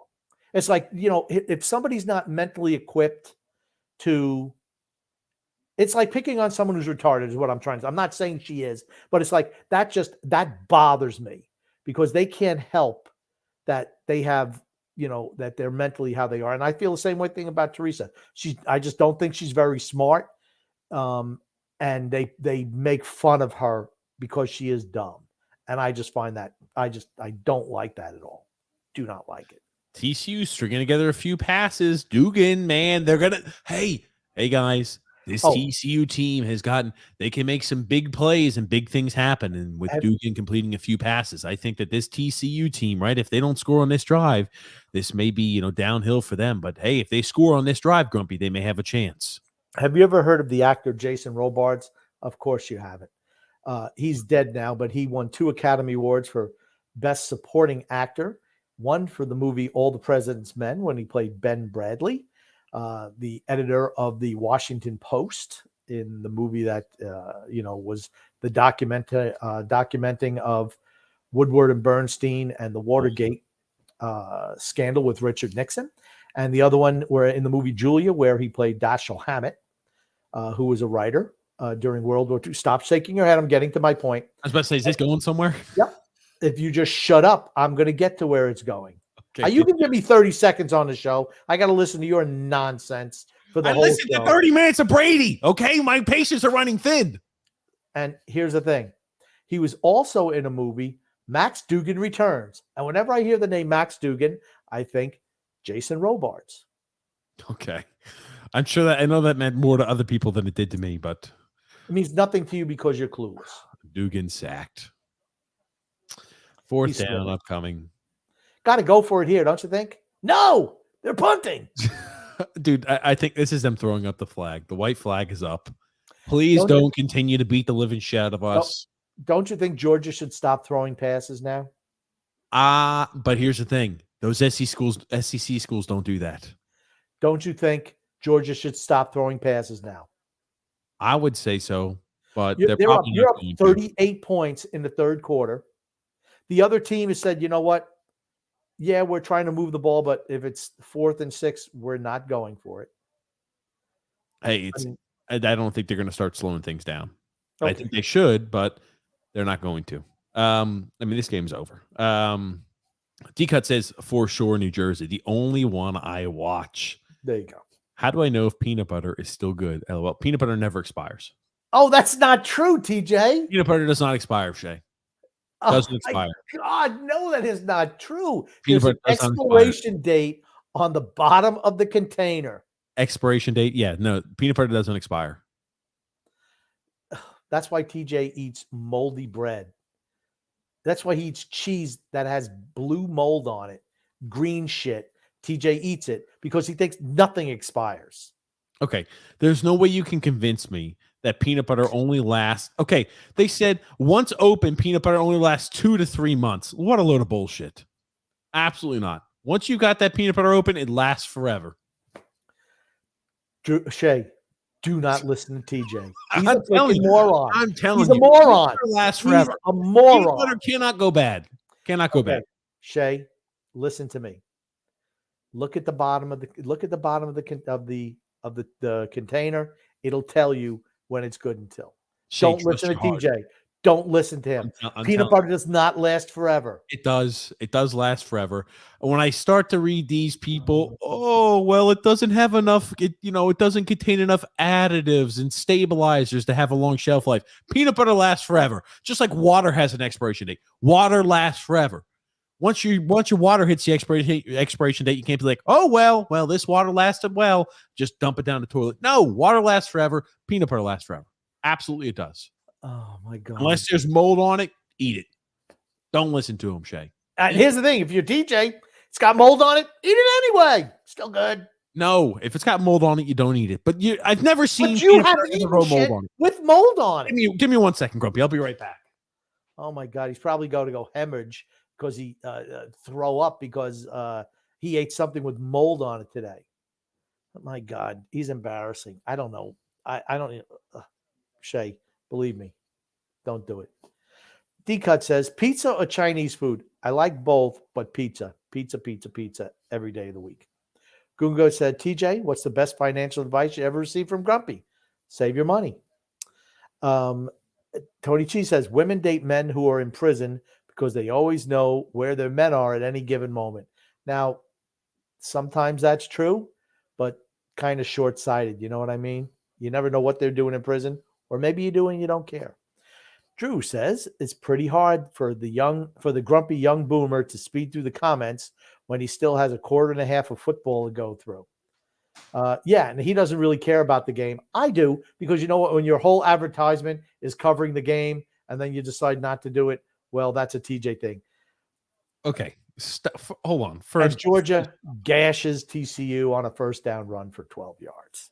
I'll take this, Grumpy. I was looking for expired peanut butter, or what would have been considered expired peanut butter, but I didn't have any because it didn't expire till 20. Because TJ eats the peanut butter, container and all, and he shits out the plastic. Is that really what happens, huh, Grumpy? Absolutely. Yeah. To answer your question, O'Shea, peanut butter never has a expiration date. Pizza or Chinese food? Let's do a little bit of both. Already did that. Already passed that. Hold on. What did you pick? I did some comments. A pizza. Of course it's pizza. You picked pizza over Chinese food, huh? I like Chinese food. If you're asking me, it's one of the, my gosh, they're still doing these little wide receiver rounds. Oh, come on, Georgia. Come on. Show a little bit of class. You're not going to do that. Gingu says, what's the best financial advice you Already ever did that one. received from Grumpy? What'd Already you did that. Save your money. Tony G says, Already did that one. read it again, Grumpy. Women date men who are in prison because they always know where their men are at any given moment. I said, yeah, but I think it's kind of short-sighted, and you never know what they're doing in prison either. You know what I mean? Maybe they're fine with that. Already did this one. What the hell did you do? You just started rattling shit off when I was I gone? started reading comments and giving people answers, something you're not capable of doing because you're not mentally equipped. You are the Teresa of this podcast. You know what you are, Grumpy, of this podcast? The freaking Fredo. I'll be Teresa. You can be Fredo. Okay? D-Cut says, I kind of miss Jacqueline on the show, Grump. Yeah, I kind of like when Jacqueline's on there. The only one I didn't really, you know what? I like Dina. I always thought Dina was, I liked her on the show. She's been gone a long time. I don't know how any people, gosh, throwing bombs up 45-7. I told you they're not going to start slowing up. Told you that. Oh, Grumpy's here coughing. Sorry, I had a huge sneeze. How come you're eating on the podcast? I want to tell you what. TJ was mad today because I was. Remember these, Grumpy? Yeah, I bought those. No, you didn't buy them. I bought them when you were in town. You didn't buy them. And TJ wouldn't let me eat any. Yeah, I'm looking after your health. God forbid. Somebody's got to. So I was starving, and TJ. Yeah, that was it. You just ate a whole bunch of cashews instead. A flag, pass interference on the defense. It doesn't matter anyway. Ribeye or filet mignon? Filet mignon. Ribeye. Too much fat in the ribeye. Now here's the thing. You need to do some ribeye when you cut it up and use it like tacos and stuff. That's what I'm eating for dinner tonight. Filet has a lot of fat in it, but it's inside the meat. That's why it tastes so good. Where the ribeye is just too much chunks of fat. Shay, I love it. I think my peanut butter is still good. I was about to say, unless there's green in it, you keep eating that peanut butter. Even if it's a little dry, if Shay turns up dead, I'm blaming you, DJ. The cops are going to be at your door. You're fine, Shay. Keep power through it. Drew L. Grumpy. TJ also didn't check out that LeBron James track list for his new album that I sent him. TJ's clearly skipping over things we send over from Isles Misery Rated R. Hold on. LeBron's track list says, I'm a fraud. Quit on Cleveland. Featuring the Boston Big Three. Meltdown. And thank you, Ray. Thank you, Kyrie. 6 final losses. Mickey Mouse Clubhouse. KD owes me. More super teams. And like father, like son. Delonte West. Oh, God. Okay. Goodness gracious. They are kind of funny. I like it. King James' new mixtape. There it is. You gotta love that. Shay says, I'm not surprised. TG eats moldy bread and cheese. Very Not true. my peanut butter. It's freshly homemade. I think it's now it's homemade peanut butter. I'd be questionable. When the big companies make it. Well, here's the thing. At least as long as it's not green, you're good. If it's freshly homemade, Shay, it's not bad. Tastes normal, says Shay. Absolutely. Now we know why TJ can't read. Dun, dun, dun. Moldy food. Probably brain's moldy. Paulo C said the NFL didn't reschedule the Bills. Bengals game. Bengals win that game, and they finish ahead of the Bills. What happens, if they meet up in the next round and the Bills have home field advantage? What a joke the NFL is. For me, Cincinnati's the best team in the league right now. I think so, too. I think Kansas City is going to want Kansas City, Jacksonville, or the Chargers is going to be their first round opponent, and then they get either Cincinnati at home or Buffalo in neutral site. I just think that bye week really helps you. It's the most important thing. Not even where you're playing; it's the week off. Man, I'll tell you what. Josh Allen does things that, man, oh man, nobody else does. He does a lot of dumb things that he still shouldn't do at his age. Yeah, he does. Because he thinks he thinks he can make anything happen. Sometimes he can't. If Buffalo gets some of their injured guys back healthy, though, watch out. Here's a weird question. You think DeMar Hamlin might play before the Super Bowl? He's not playing. You don't think he will? No, there's no way they're going to let him play. Been discharged from the hospital. I know, but I cannot imagine him being on the field before. Super Bowl's like 5-6 weeks away, like a month. I cannot imagine him playing this year. I cannot imagine it. I hope he gets back. I hope he's healthy, first off. And I hope he gets back out there if he wants to. Look at TCU getting ready to hold Georgia to a field goal attempt, potentially. This hold right here could be the turning point that TCU needed in order to win the game. Could be. Oh, man. Make the greatest comeback Stephen ever in Bennett sports named history. offensive MVP in all 3 career college football playoff games. Who was? Big game player. Sorry, who was that, Grumpy? Stetson Bennett.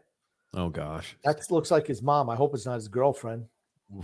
Or maybe it's Zach Wilson's mom's friend. I don't know. She looks a little older. It has a Best Buy date. And wow, Georgia going deep. What the hell? And filet mignon, a burger or a hot dog, Grumpy? It depends on oh my God, another touchdown pass, McConkey. Oh my God, they're just playing with them, waving to everybody. Hey, look at us. This is bad. I mean, come on. You know what? Close game. If this was a fight, the towel has been thrown in. The towel had been thrown at the end of the first half if this is a fight. Oh my God. I don't think they're coming back. What's the percentage now? Let's see here. It was 99.6. 99.9%. Yeah, probably. I don't see him coming back now. Well, this is before the recent touchdown. Oh, maybe they just put 100. I guess you can't put 100%. Man, you know what? Just put 100%. I'm not even sure they could score that many points. My God, they got 7 points today. Come on. Well, it was a high-scoring game. Just one team put up all the points. Honestly, I thought it'd be closer than this. I didn't expect it to be this. This is, I mean, you can't say you expected a blowout like this. Yes, I did. Oh, stop. I told you. I even said, even if they could beat 56-0, it still is a proud year for TCU. No, it's not. If you get beat 75-7, they are in a different field and a different class than teams like Michigan and teams like Alabama. They beat Michigan. Beat Michigan. I brought that up for a reason. Michigan beat themselves. They didn't beat Michigan. Michigan beat themselves. St. Mary's Sisters of the Port could have gone out there against Michigan and went ahead and won. St. Mary's, Grumpy, a team full of you, me, D-Cut, everybody else in the chat could have beat Michigan that game. Every single person. Shea would have been throwing for 100-yard touchdown passes out there, Grumpy, okay? And I would have been their defensive back. The Michigan played like complete shit. Beat Michigan. Why did TCU beat Michigan? They have better athletes. Those teams up north, their athletes aren't good enough. Not good enough. Just to let you know, though, the running back quorum is going back to school for some reason to Michigan next year. Well, you can get NIL money. Why not?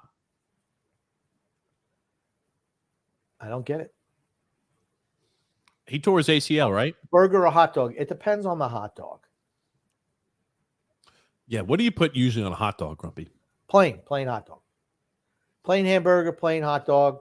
You're sick and twisted. You're sick and twisted. Let me describe to you. Well, I'll let you describe your ideal hamburger and hot dog, and I'll describe mine. I just told you. Hot dog, burger in a bun, hot dog in a bun. Plain. I ate it plain. If I'm eating a hot dog, Why don't you stop eating on the show? if I'm eating a hot dog, Grumpy, You disgusting pig. Stop eating on the show. if I want a hot dog, Grumpy, I'll explain to you. Bip. I'm trying to give you an answer, damn it. If I want a hot dog, I want bacon on the hot dog. I want cheese. I want barbecue sauce. I want some ketchup. I want it to be like a foot-long hot dog. Oh, I don't mind. Maybe soubrette, but sometimes soubrette gives you a little. They got a little extra acidity in it, so it gives you a little indigestion. On a hamburger, a double patty, at least a double hamburger. I want there to be egg. I want there to be avocado. I want there to be, a nice bit of cheese, provolone preferably, and some cheddar cheese and barbecue sauce. I'm Can I talking just tell you something? hamburgers like this, where you Listen eat to me. like a sandwich. Listen to me. When you get to be my age, you're going to weigh 700 pounds. You cannot eat like that. It's so delicious, Grumpy. Oh, You're yeah. disgusting. Burger by a mile, says Frank. B Bean says, TJ, why did you mistreat Grumpy like that? Grumpy deserves some pistachios. Were they from Costco? Yes, they were. The Kirkland brand. Yep. Mm. It's true. Paulo C, Grumpy. This Seattle Kraken team is very impressive. A 4-0 win today, outshooting Montreal 41-21. We get them next week, don't we? Well, I'm not sure. I'll have to pull that up. I can't imagine us losing to them again. We've got the Stars, the Wild, Canadians, Capitals, Bruins. Then Buffalo Sabres, Hurricanes, Toronto Maple Leafs. Yikes. Man, it sounds even worse this time when we talked about it on Saturday. Then Ottawa, the Red Wings, and the Vegas Golden Knights before we go on the All-Star break. We don't play the Kraken again until February the 7th. Maybe they'll cool off by then. That's literally the only thing we can hope. Maybe they'll cool off or sustain a whole bunch of injuries. Drew L saying, thing is, TJ, I'm actually a part of Islanders Misery Rated R. I just don't comment in there because I don't use Boomer apps. But I'm part of the club. There it is. Andrew L says, God forbid Grumpy can have some damn pistachios. No. Grumpy. Got to keep Grumpy alive. We got to do what he can to keep him alive. So starve him. Don't let him eat the patty nuts. You know what, Grumpy? You can have as many apples and wow. Ooh, record's about to fall. Look at that. Okay, hold on a second. I did just see a record that they posted up. Georgia 3 points shy of tying the record for most points in a championship game history. Well, you know what they're going for, Grumpy. Oh, throwing across the field, the guys, and he overthrows number 11. Freddie fumble. Oh, good gracious here. Tony Cheese, Grumpy. I just want to say that I formally requested to join the Isles Misery Rated R group. Oh, God. Look at all these people joining. Our TJ, arch nemesis, Grumpy. Have you not joined that group? They're my arch nemesis, Grumpy. I've infiltrated them from inside. They're my arch nemesis. And Tony G says, because I don't want Drew to have nice things. There it is. Shay said, homemade peanut butter is 10 times better than store-bought shit. How do you make homemade peanut butter? You just grab peanuts and you like grind them up or something? I don't know. I've never made. First down for TCU. Look at number, and he falls down. Yeah, first down. I don't know. I tell you, they must be bracketing Johnson. He's been really, really quiet today. He's not that great either. I mean, they're good defense. And oh God, Stetson Bennett in Georgia when the fourth quarter starts. Grumpy, look at this shit. If I can load. That's amateurish. I can't believe they did that. That shit pissed me off. It got me. I'm 100% rooting against Kansas City after that shit. That will eventually bite them in the ass because the Raiders aren't. That's not something you forget. Absolutely not. Here's the other thing too. Teams don't forget that shit. Yep. Head coaches don't forget it. Nope. That's okay. You want to do that? No problem. Frank said I would join if I was on social media. Deacon says, TJ, his doctor says today his recovery is months, not weeks. DeMar Hamlin. Okay. Well, months plural. Well, hopefully he'll be back by the start of next year. Drew said, oh, I don't care if you join then, but I could just brag and say I was part of the club. D-cut, we're cool now. Shay says, especially with honey roasted peanut. Ooh, little honey roasted peanuts, man. I'm down for that, Shay. I need you to send me a box of that. B Bean Grumpy's got a comment for you. Didn't they agree to pay Hamlin his full contract, which means he's retired from football? No, I think it's just like if he's on IR, they won't pay him or something like that. But now they're going to pay him. They have to pay him on IR. I can't remember third quarter. TCU's head coach is like, "Come on, guys, let's go. Let's go ahead and get another touchdown. Let's score 14 today, guys. Woo!" I mean, if you're a Georgia fan, it's like it's boring. It's almost boring at this point. It's not exciting. You're just everyone's drunk. It's exactly like a spring game. You get excited to see football, but in the same token, you're like, oh, okay. I wish it was a little more entertaining. I wish it was a little closer. Yeah. Which is a better product. Oh, Bean says, is a hot dog a sandwich? No, it is not. Christ almighty. Did you hear that loud blaring music? No. Okay, gotcha. Cool. Well, now I know that I could. Okay, gotcha. But is a hot dog a sandwich? You said no, Grumpy? No. I'm going to say no also. Shay says, don't F around with those injuries. Not going to be back for the rest of the season. If anything, he'll be on the sidelines. Well, I hope he gets healthy. That's a big thing. And I hope he can play if he wants to play again. I think you will see him in a big game, if not like the AFC Championship game. I don't think he'll go back to Cincinnati. Well, I guess it's in Buffalo. But I think you'll see him for the AFC Championship game. I think you'll see him on the sidelines. And, of course, the NFL will make some big production out of it where, BB says, what's the best type of sandwich, Grumpy? Well, TJ, you eat more sandwiches than I do, so. You get on a griddler. Get yourself nice bread. What you do, you cut it up. You get yourself, depending on what you're feeling like, maybe some chicken, maybe some ham, some turkey. You get some bacon. You get some avocado. You go ahead and get some provolone cheese. You go ahead and get some barbecue sauce, Sugar Ray's barbecue sauce. Delicious. Chef's kiss, Grumpy. What type of sandwich do you like? Roast beef besides sandwich. Mayonnaise. Besides mayonnaise sandwich. Like roast beef sandwich. They're good. Frank says, Georgia needs to show some more class. I haven't seen them run the football. They have run the ball, but they're also throwing bombs. I agree. I think it's classless. Frank says a steak sandwich is good. Shay now wants to know how you join Al's Misery Rated R. No! Everybody wants to join the Al's Misery Rated R. No! D-Cut says a millennial meltdown. B-Bean says, TJ says, Michigan beat themselves. How do you beat yourself? By throwing two pick sixes. It means that you're just not executing plays. The other team executed those interceptions. They were able to jump the routes of those slow wide receivers that Michigan has. No, they're able to jump the routes of that slow, lethargic thrown football by J.J. McCarthy. Has nothing to do with the routes. They got beaten. They were beaten. Okay. Shay Grumpy, I'll let you read a few. Actually, when I played football for a year, I was a quarterback, so not far off. There it is. And Drew L. Grumpy. TJ, this Georgia game is such a beating. I had to send you a meme on Georgia. Oh, God. Yeah, there it was. Laughing my ass off. These two are killing me, says Frank. And raw onions. Ugh. Shay Grumpy. Hot dog with pepper and onions that I make to put on the hot dog. My peppers and onions are so freaking good. I won't put stuff. Just like Essig. That's like heartburn central for me. Andrew L. Grumpy. Barbecue and ketchup on a hot dog. You are vile. I just stopped listening to him because he's an animal. That's delicious. With some cheese, some bacon on it. A long hot dog, but the bun needs to be a little taller than usual, so you can keep all the ketchup and the barbecue. You even taste the hot dog. Oh yeah, you're going for it on 4th and 11. Yeah, let's go. Incomplete. Oh no, TCU. Oh, that may be the linchpin. That may be the nail in the coffin, Grumpy. We can't say anything yet because there's still 14 and a half minutes left, right?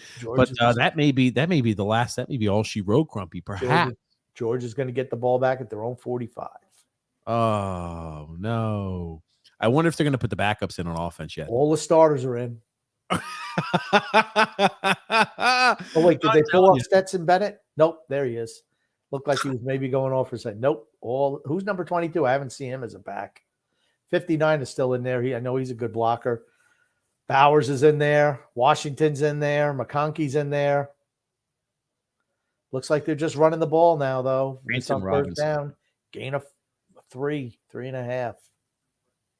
Yeah, I'm wow. I'm just kind of shocked by this as well.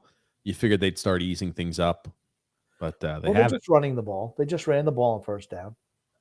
Okay, well, I think they want to get to 70.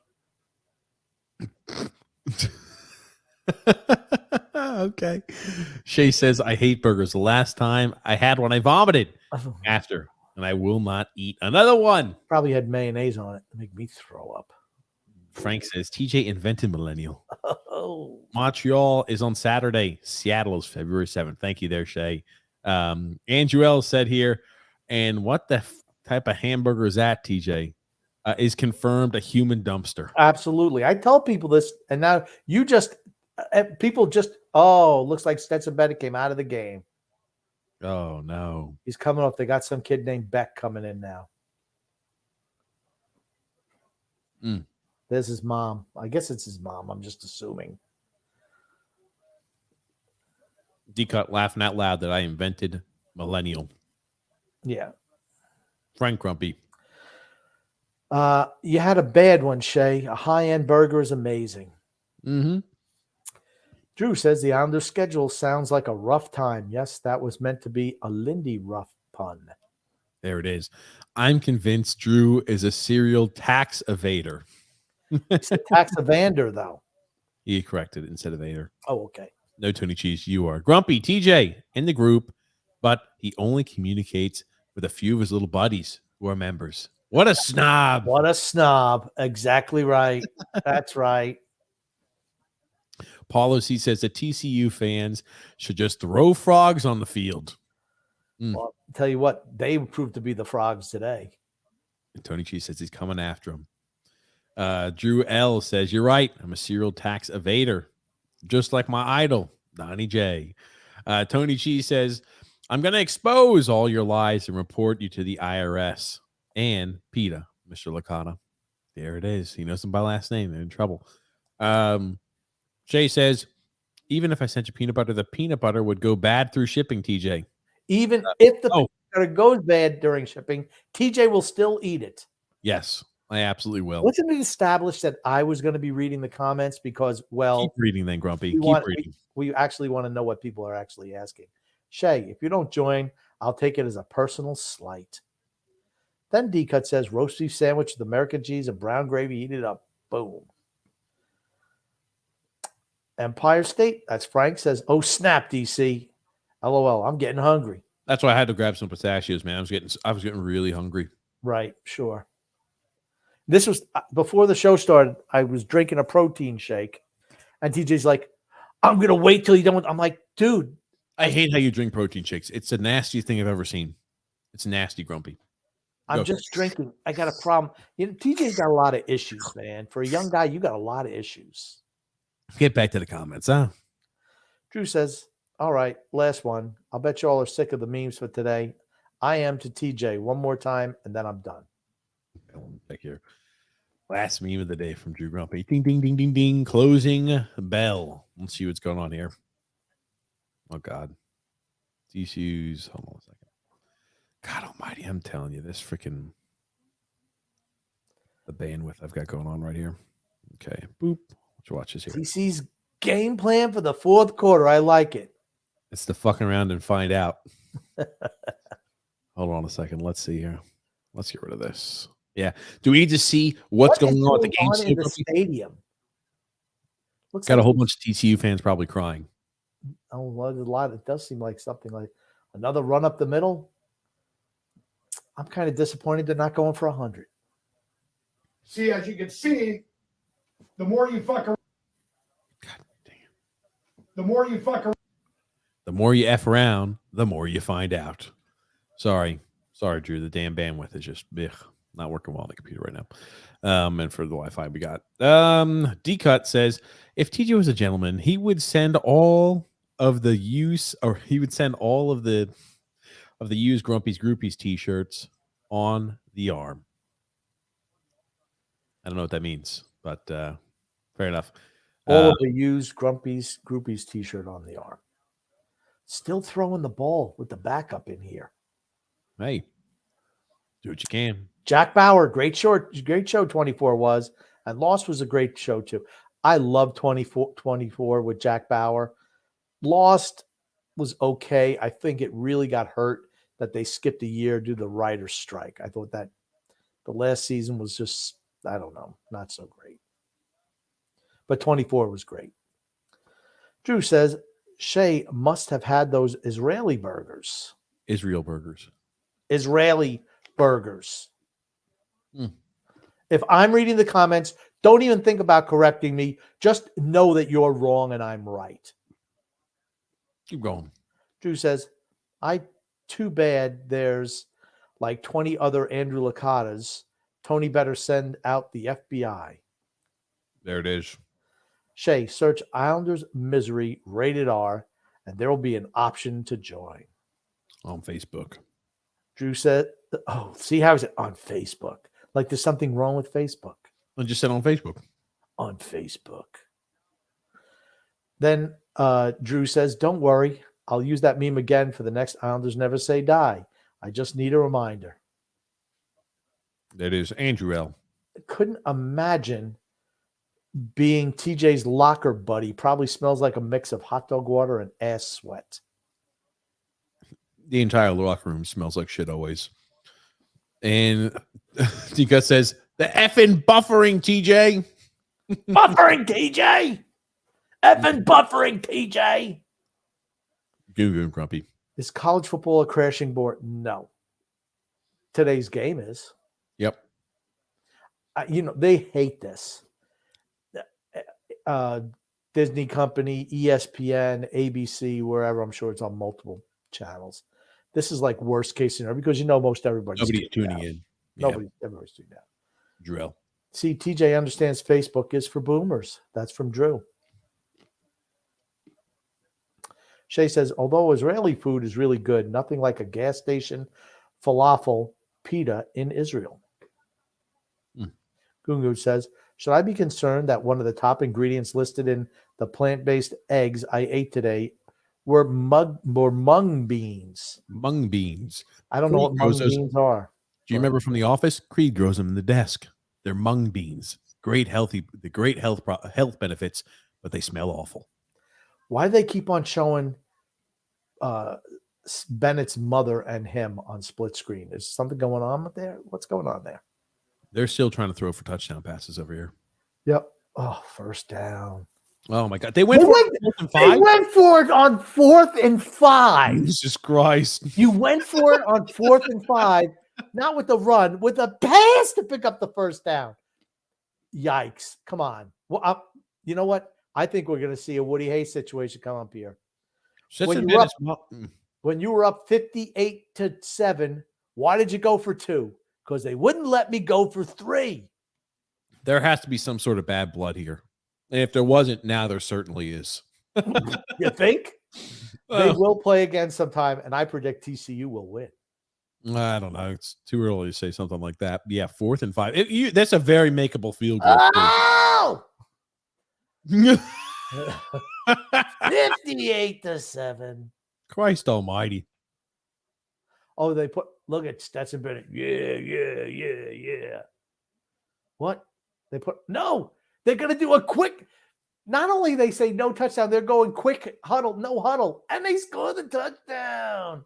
Put your hands up, ref. Jesus Christ, it's a touchdown, stupid bastard. I'm telling you, Georgia's trying to make an eternal enemy right now. Trying. Oh, yikes. Gosh. I'm sorry. At this point, don't you? I guess it would be Somebody's worse. got to give me the lowdown as to why freaking Kirby Smart hates TCU. Did like a TCU? Did he go holy shit? That was in the end zone earlier. By the way, that first play was in the end zone. No, I thought it was close. I don't know, but I mean they win no huddle to run to get that in there. It's like, hey, we're on the clock here, fellas. Stetson Like Bennett. maybe he wanted to go to TCU to college, but they were the only school that showed interest, but they must have taken away a scholarship. I'm looking at this. He played Georgia administrative assistant, Valdosta State, Florida State, LSU, Georgia, Miami, Alabama, and Georgia. I'm not seeing anything that would make him have some sort of wild animosity towards TCU. 59-7. I mean, is it at the point where, okay, we just kind of kneel it out? I think that's even more embarrassing. You know, I know the old saying is, well, you got to stop him. us. Yeah. But still, okay, you don't have to be throwing the ball on 4th and 5 inside Going your for it on 4th and 5. How about that? going for it on 4th and 5 inside your opponent's 30. Come on now. Okay. Sonny Dykes. I'm trying to pull him up. Okay, Who's Sonny Kentucky Dykes? is a GA. Texas. I've heard Sonny Dykes. Something's reminded. I don't know. I've heard that. He's TCU's head coach. Oh, okay. There you go. That's where I heard it. That maybe is why. But yeah, I'm looking at him. Yeah, okay, like offensive coordinator there at Arizona, Louisiana Tech head coach, University of Cal's head coach, SMU's head coach. Yeah, I'm not getting this. I'm not getting the animosity. Yeah, I don't. I like that. There's other. You should just be running the ball and then punting it, or you can't kneel. But now that would be really a slap in the face. We'll just kneel. We'll just kneel out, and then for 4th down, we'll go on it and convert. How about that? 3 kneels and then go throw a bomb for a touchdown. A fake kneel for a touchdown. Oh man, Andrew, they say Kirby Smart gives Stetson Bennett a special moment with the Georgia crowd as his teammate scores 6 touchdown performance. God Almighty. Andrew L says, "Do you guys enjoy a nice gyro?" Yeah, I do. TJ will eat anything. I mean, Do you enjoy a nice gyro, Grumpy? Not really. I don't. I'm Greek, but I don't like Greek food. D-Cut says, how many plastic surgeries did Stetson Bennett's mom have on her face? I wondered the same thing. I'm like, holy shit, she looks like a plastic, like Mrs. Plastic over there. Maybe that is Zach Wilson's mom's friend. Ooh, there it is. You'll be interested to know, guys. It's 59-7, and the win percentage still remains the same for Georgia, 99.9%. I wonder if it's going to change. Ooh. At what point do they make it 100? Does the game have to be over? Game has to be over. Yeah. I was joking earlier, but yeah. Drew L. Grumpy. Yeah. Shout out to Owl's Misery, rated blank, including everyone's favorite member, TJ. And there it is. Stetson Bennett looks like that Idaho killer. Oh, okay. And what's the Woody Hayes situation, Grumpy? I will let you Woody regale Hayes, through L. Woody Hayes, I thought I told this story recently. You Woody must have. Hayes was the head coach of Ohio State, and they had like the 10-year war back in the 1970s, or maybe from in the 60s into the 70s. Bo Schembechler was the head coach for Michigan, and those two teams hate one another. And one year, Woody Hayes was up on Michigan with like 2 minutes to go, 41-3. And he went for a 2-point conversion. And they said, Coach, why did you go up? Why did you go for a 2-point conversion with the score 41-3? He said, because they wouldn't let me go for 3. And, that was, they had that everywhere that Michigan for the next year, they showed 41-3, 41-3, 41-3, whatever it was. And Michigan came back and won the next year. But Woody Hayes never called Michigan, Michigan. He just said that team up north. He never called them Michigan. And they had a hatred. And Bo Schembechler actually played for Ohio State and went to Michigan to coach. It's a real rivalry. One of the great football rivalries ever. You and I were just joking around about that with the lovely Paige. We were telling her recently. Maybe that's why you thought we just had that conversation. Okay. B Bean says 2006 to 2022, the SEC has won 13 of the 17 national championships, 76% winning percentage. And I think Ohio State won 1 and Clemson won a couple for certain. Might even be 3. I don't know. Drew L says, what would spice up this game is if Quay Walker was on TCU. Yeah. Boom! There it is. Shay, you're approved. Welcome. There it is. And then Drew L says, sorry, I can't forget Vontez Perfect. They are Damon Arnett. They are jamming the commercials in now. They're like, Yikes. holy shit, get them in. After everyone's tuning out, get them in. It's the one way to get everybody else to tune out too. You know what they used to do in high school football? And TJ, they certainly did this when I actually not when you were playing, but when Son X was playing, they would just have continuous run clock. When the game's like, even if there's a timeout or, like if a timeout's called, they just keep running clock. If the guy scores, okay, well, they got to run for, line up for kickoff. They just kept running the clock. Just end it, get it over. Mm-hmm. Tika says, Grumpy, neither one of us are spring chickens. Do you use a sound bar on your TV? I do. Stetson Bennett's mom looks like Madonna. Oof. I remember when Donna, it's funny. I was thinking about Madonna earlier today. I said, you know what? She was hot back in the day. Not pretty, but hot. G-cut, Grump. TJ, did you buy the pistachios without the shells? That's so millennial. That's Grumpy. I That's like me. the pistachios with the shells. Grumpy wanted them without the shells. Absolutely, because you get more for your money. I mean, they make money on those damn shells. I like the pistachios with the shells. I don't. I told Grumpy I like to chew them open with my teeth too. And you eat the shells. I don't He eat eats the shells. I don't eat the shells. The shells come up all crunched up. It's like he spits them out. It's like a mulch. I'm like, I do not eat the shells. He's so disgusting. He's like sick bastard. An animal. He's like a freaking animal. Believe me, it's disgusting. And his thing, when he sits and eats, he's like, yum, yum, yum, yum, yum, yum. He's got like a little song his little eating song that he does. You know what cookout? He took me to cookout when he was up visiting, and I'm like, this is and his thing. I don't think I ever had cookout before, but I saw what it looked like. But we went out. He wanted to go to cookout, and I ate the cookout burger. It was honestly the worst food I've ever had. I'm never going back to cookout. You're just pathetic. The food was horrible. Andrew L says if Zach Wilson is in a fling with that Ziploc bag, revoke his Cougar Honor nickname. Hold on. If Zach Wilson is in a fling with that Ziploc bag, revoke his Cougar Honor nickname immediately. Stetson Bennett's mom. He called Bennett's mom a Ziploc bag. A lot of plastic in her, Grumpy. I don't think that there's any Ziploc in there. I think it's a loose floppy bag. Frank, Grumpy. The blonde in ABBA is hot, especially back in the day. Yes, very true. I forgot her name, but you're right. I think this is going to go down as the biggest lopsided defeat in college football playoff history. I think you're there. D-Cut says, we need a concrete day on when Son X is going to make his inaugural appearance. Oh, another sack. They're sending blitzes up 52 points with 8.5 minutes to go. Come on, fellas. Third down. You think they go for this? You know what they're saying? Screw you. We're not going to let you go for on fourth down because it's going to be fourth and forever. Go for it on fourth down again, and we're going to go ahead and put Stetson Bennett in first string offense back out there again. And run trick plays. We were saving a fake punt for a while. Hey, let's run the annexation of Puerto Rico. That's what it seems like these days. D-Cut says, we need. I don't know what you're doing there. I don't know if you could hear that, but man, oh man, that was loud. But he said, you need a concrete date that Son X will make his inaugural appearance, Grump. We don't have a concrete day. We need to make one though, so we got to get on Nicola. We got to get on that guy, Son X. Oh my God, another sack! No, he just escaped the pocket. My God, Paul O.C. Grumpy. There's 4 NHL games tonight. 3 games have ended in shutouts, and the 3 teams that got shutouts are all visiting teams. Wow, and 1 game still to play.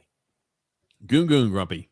Grumpy, explain to TJ how pistachios used to be an odd color, not natural colored, and why. I don't know that. Oh! 4th and 6. Well, let's just say it's no longer 4th and 6. Grumpy, because they got a first down, right? Yes. No! Yes. Sack. Hold on. Was that who's that? Blitz. Another blitz off the end. Oh shit, there's Jalen Walker. I know him. Gosh. My God. What the hell is the running back looking at? Unimpeded. This is a TCU. Here's the thing. They can still find even an unhappy pretty girl. Those camera guys scour the crowds all the time. Here's the thing: they're not looking for guys; they're looking for hot girls to put on these shows. Why? Why? Keep the men's attention, Grumpy. Frank. Madonna was hot back in the day, Grumpy. Now she's scary. Yeah. All right, TJ. I just want to let you know I sent you memes for Wednesday already. Oh God. Has Dog Z. Oh been on his no! best Oh behavior lately? no! Oh no! 65-7 with the extra point to come. Okay. I don't know about you, but this game's getting a little out of hand. I think you TCU think might have it's- to really turn it on in order to win the game. Has Dog Z been on his best behavior lately? Here's the thing.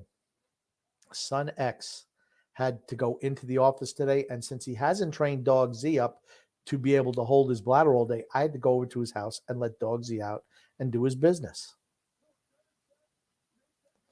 That sounds like a Son X problem, not a grumpy old man problem. Pretzels or potato chips? Potato chips. Cinnamon sugar pretzel every day of the week. Pistachios used to be dyed red. That's right. They did used to be dyed red. That's right. Oh, no. Missed an extra point. It stays 65-7. That's it. They need to go ahead Cut and him. onside kick. Cut Onside him. kick. What would you say if they did an onside kick? My God, 65-7.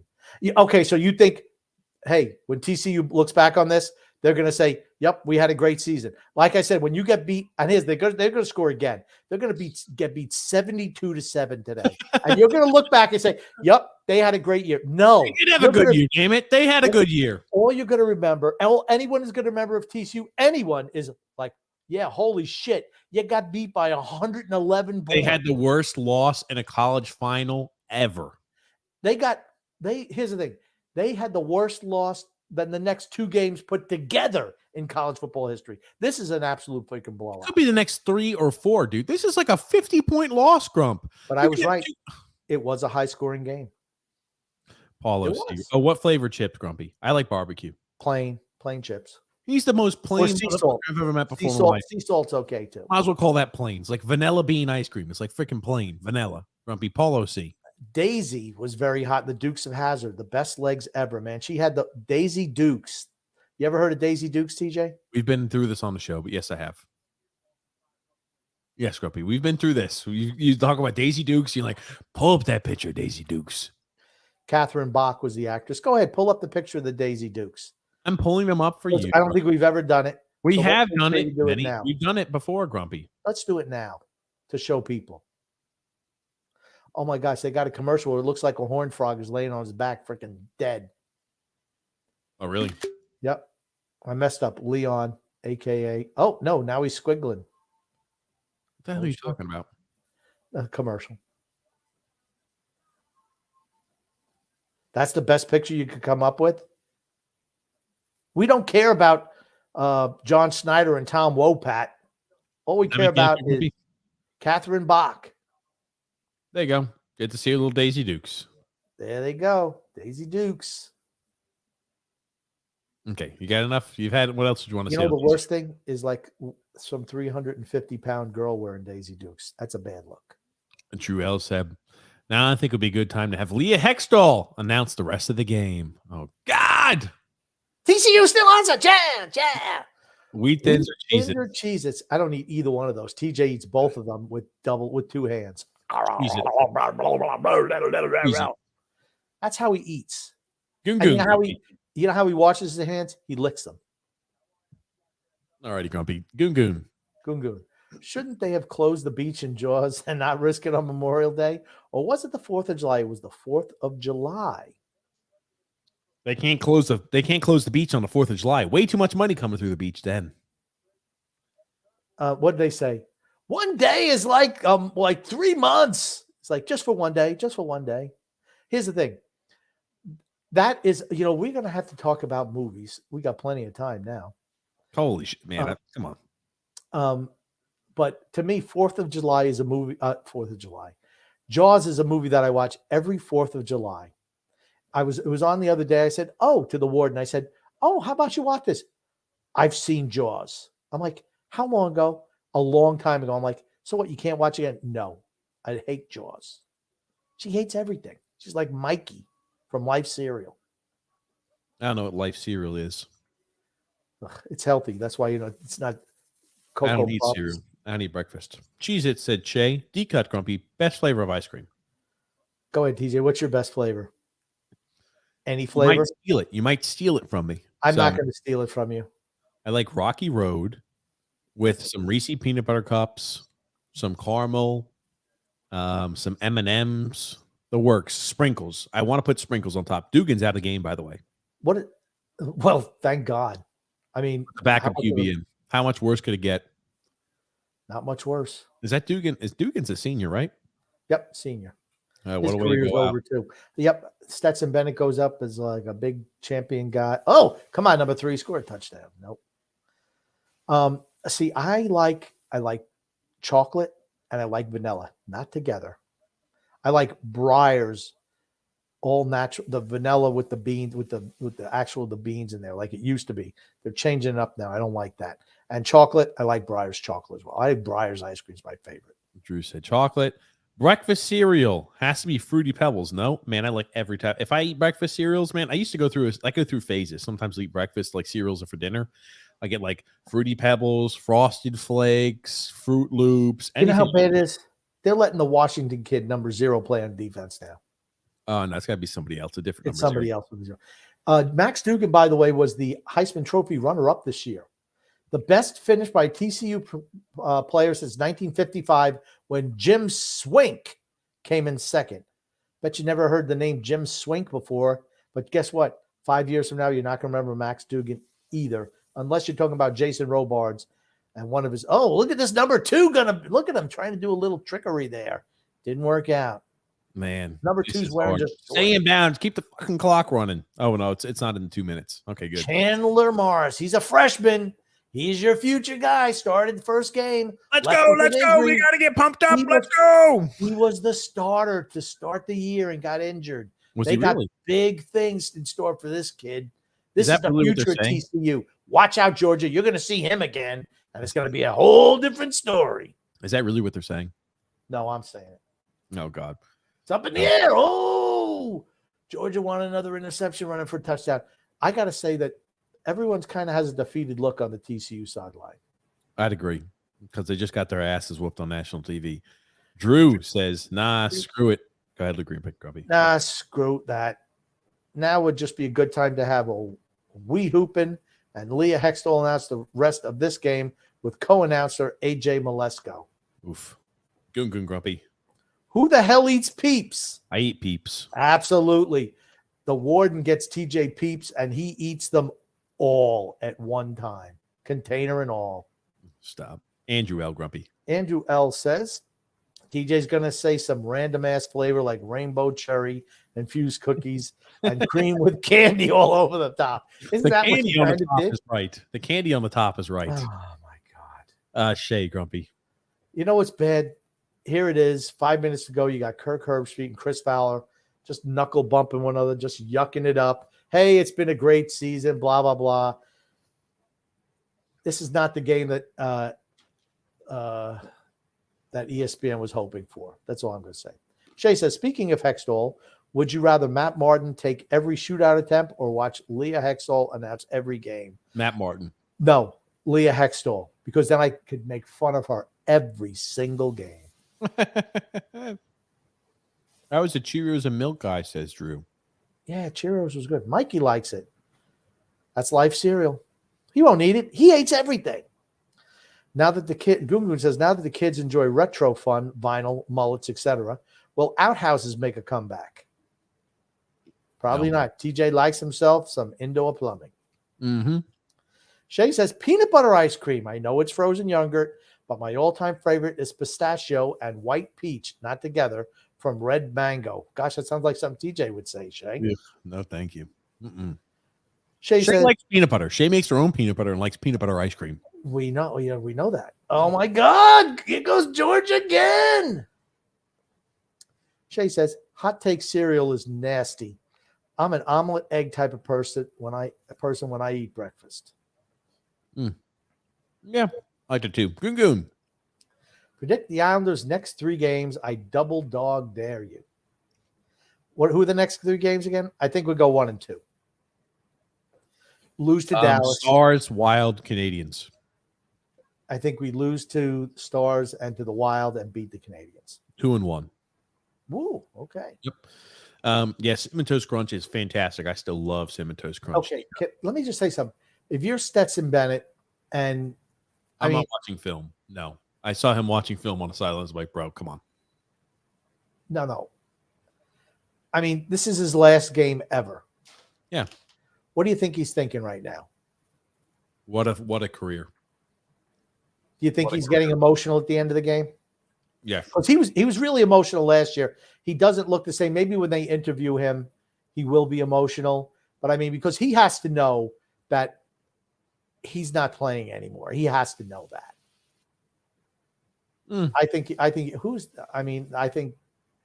this kid he looks kind of geeky too. Maybe Georgia leads the league in geeky looking quarterbacks. Jesus Christ. 2nd and 5 is going to be. Man, we almost made it. We're almost through this game, guys. 3 minutes left. Looky there. It's been a close one. It's been a nail biter.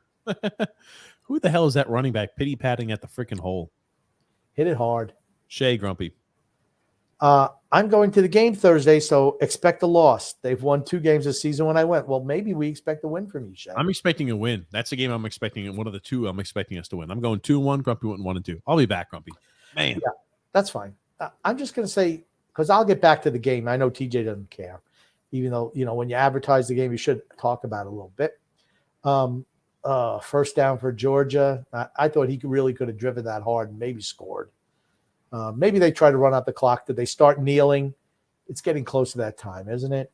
They're setting everybody on now. I mean, everybody's playing now. They sent some guys who look like the water boys coming in there. Everybody's coming out. All the backups are in. When you look at a game like this, and it's just such a blowout, and you look at TCU, right? Is it better to get blown out or lose close? Okay, it's not as bad when you get blown out. At least okay, we were never beating this team. So you can never look back and say, man, if we just had a play or two, we would look back and finally Georgia has called off the dogs and has started kneeling. So, I guess he just got a little Gatorade bath. I don't know why he should have even gotten one today. He should have gotten one in the first quarter, but certainly not now. Oops. He didn't. That was the only misplay by Georgia all day. He just got the Gatorade on his right shoulder. On his right shoulder. That was the only thing they missed all day, was getting a full Gatorade bath on Kirby Smart. But you know what? Hey, congratulations to Georgia. They were without a doubt the best team in college football this year, and deservedly are the national champions. TCU, a gutty team, a scrappy team. Punched above their weight a couple of times this year, particularly in that Michigan game. But, hey, they got to the big game, but they're going to be remembered as the biggest loser and champion in college football playoff history. And that's a shame for those kids, because that's what everyone's going to remember them for. Their legacy will unfortunately be overshadowed on the national stage. It won't be what they accomplished this year. It'll be national. how badly they got killed in the national championship game.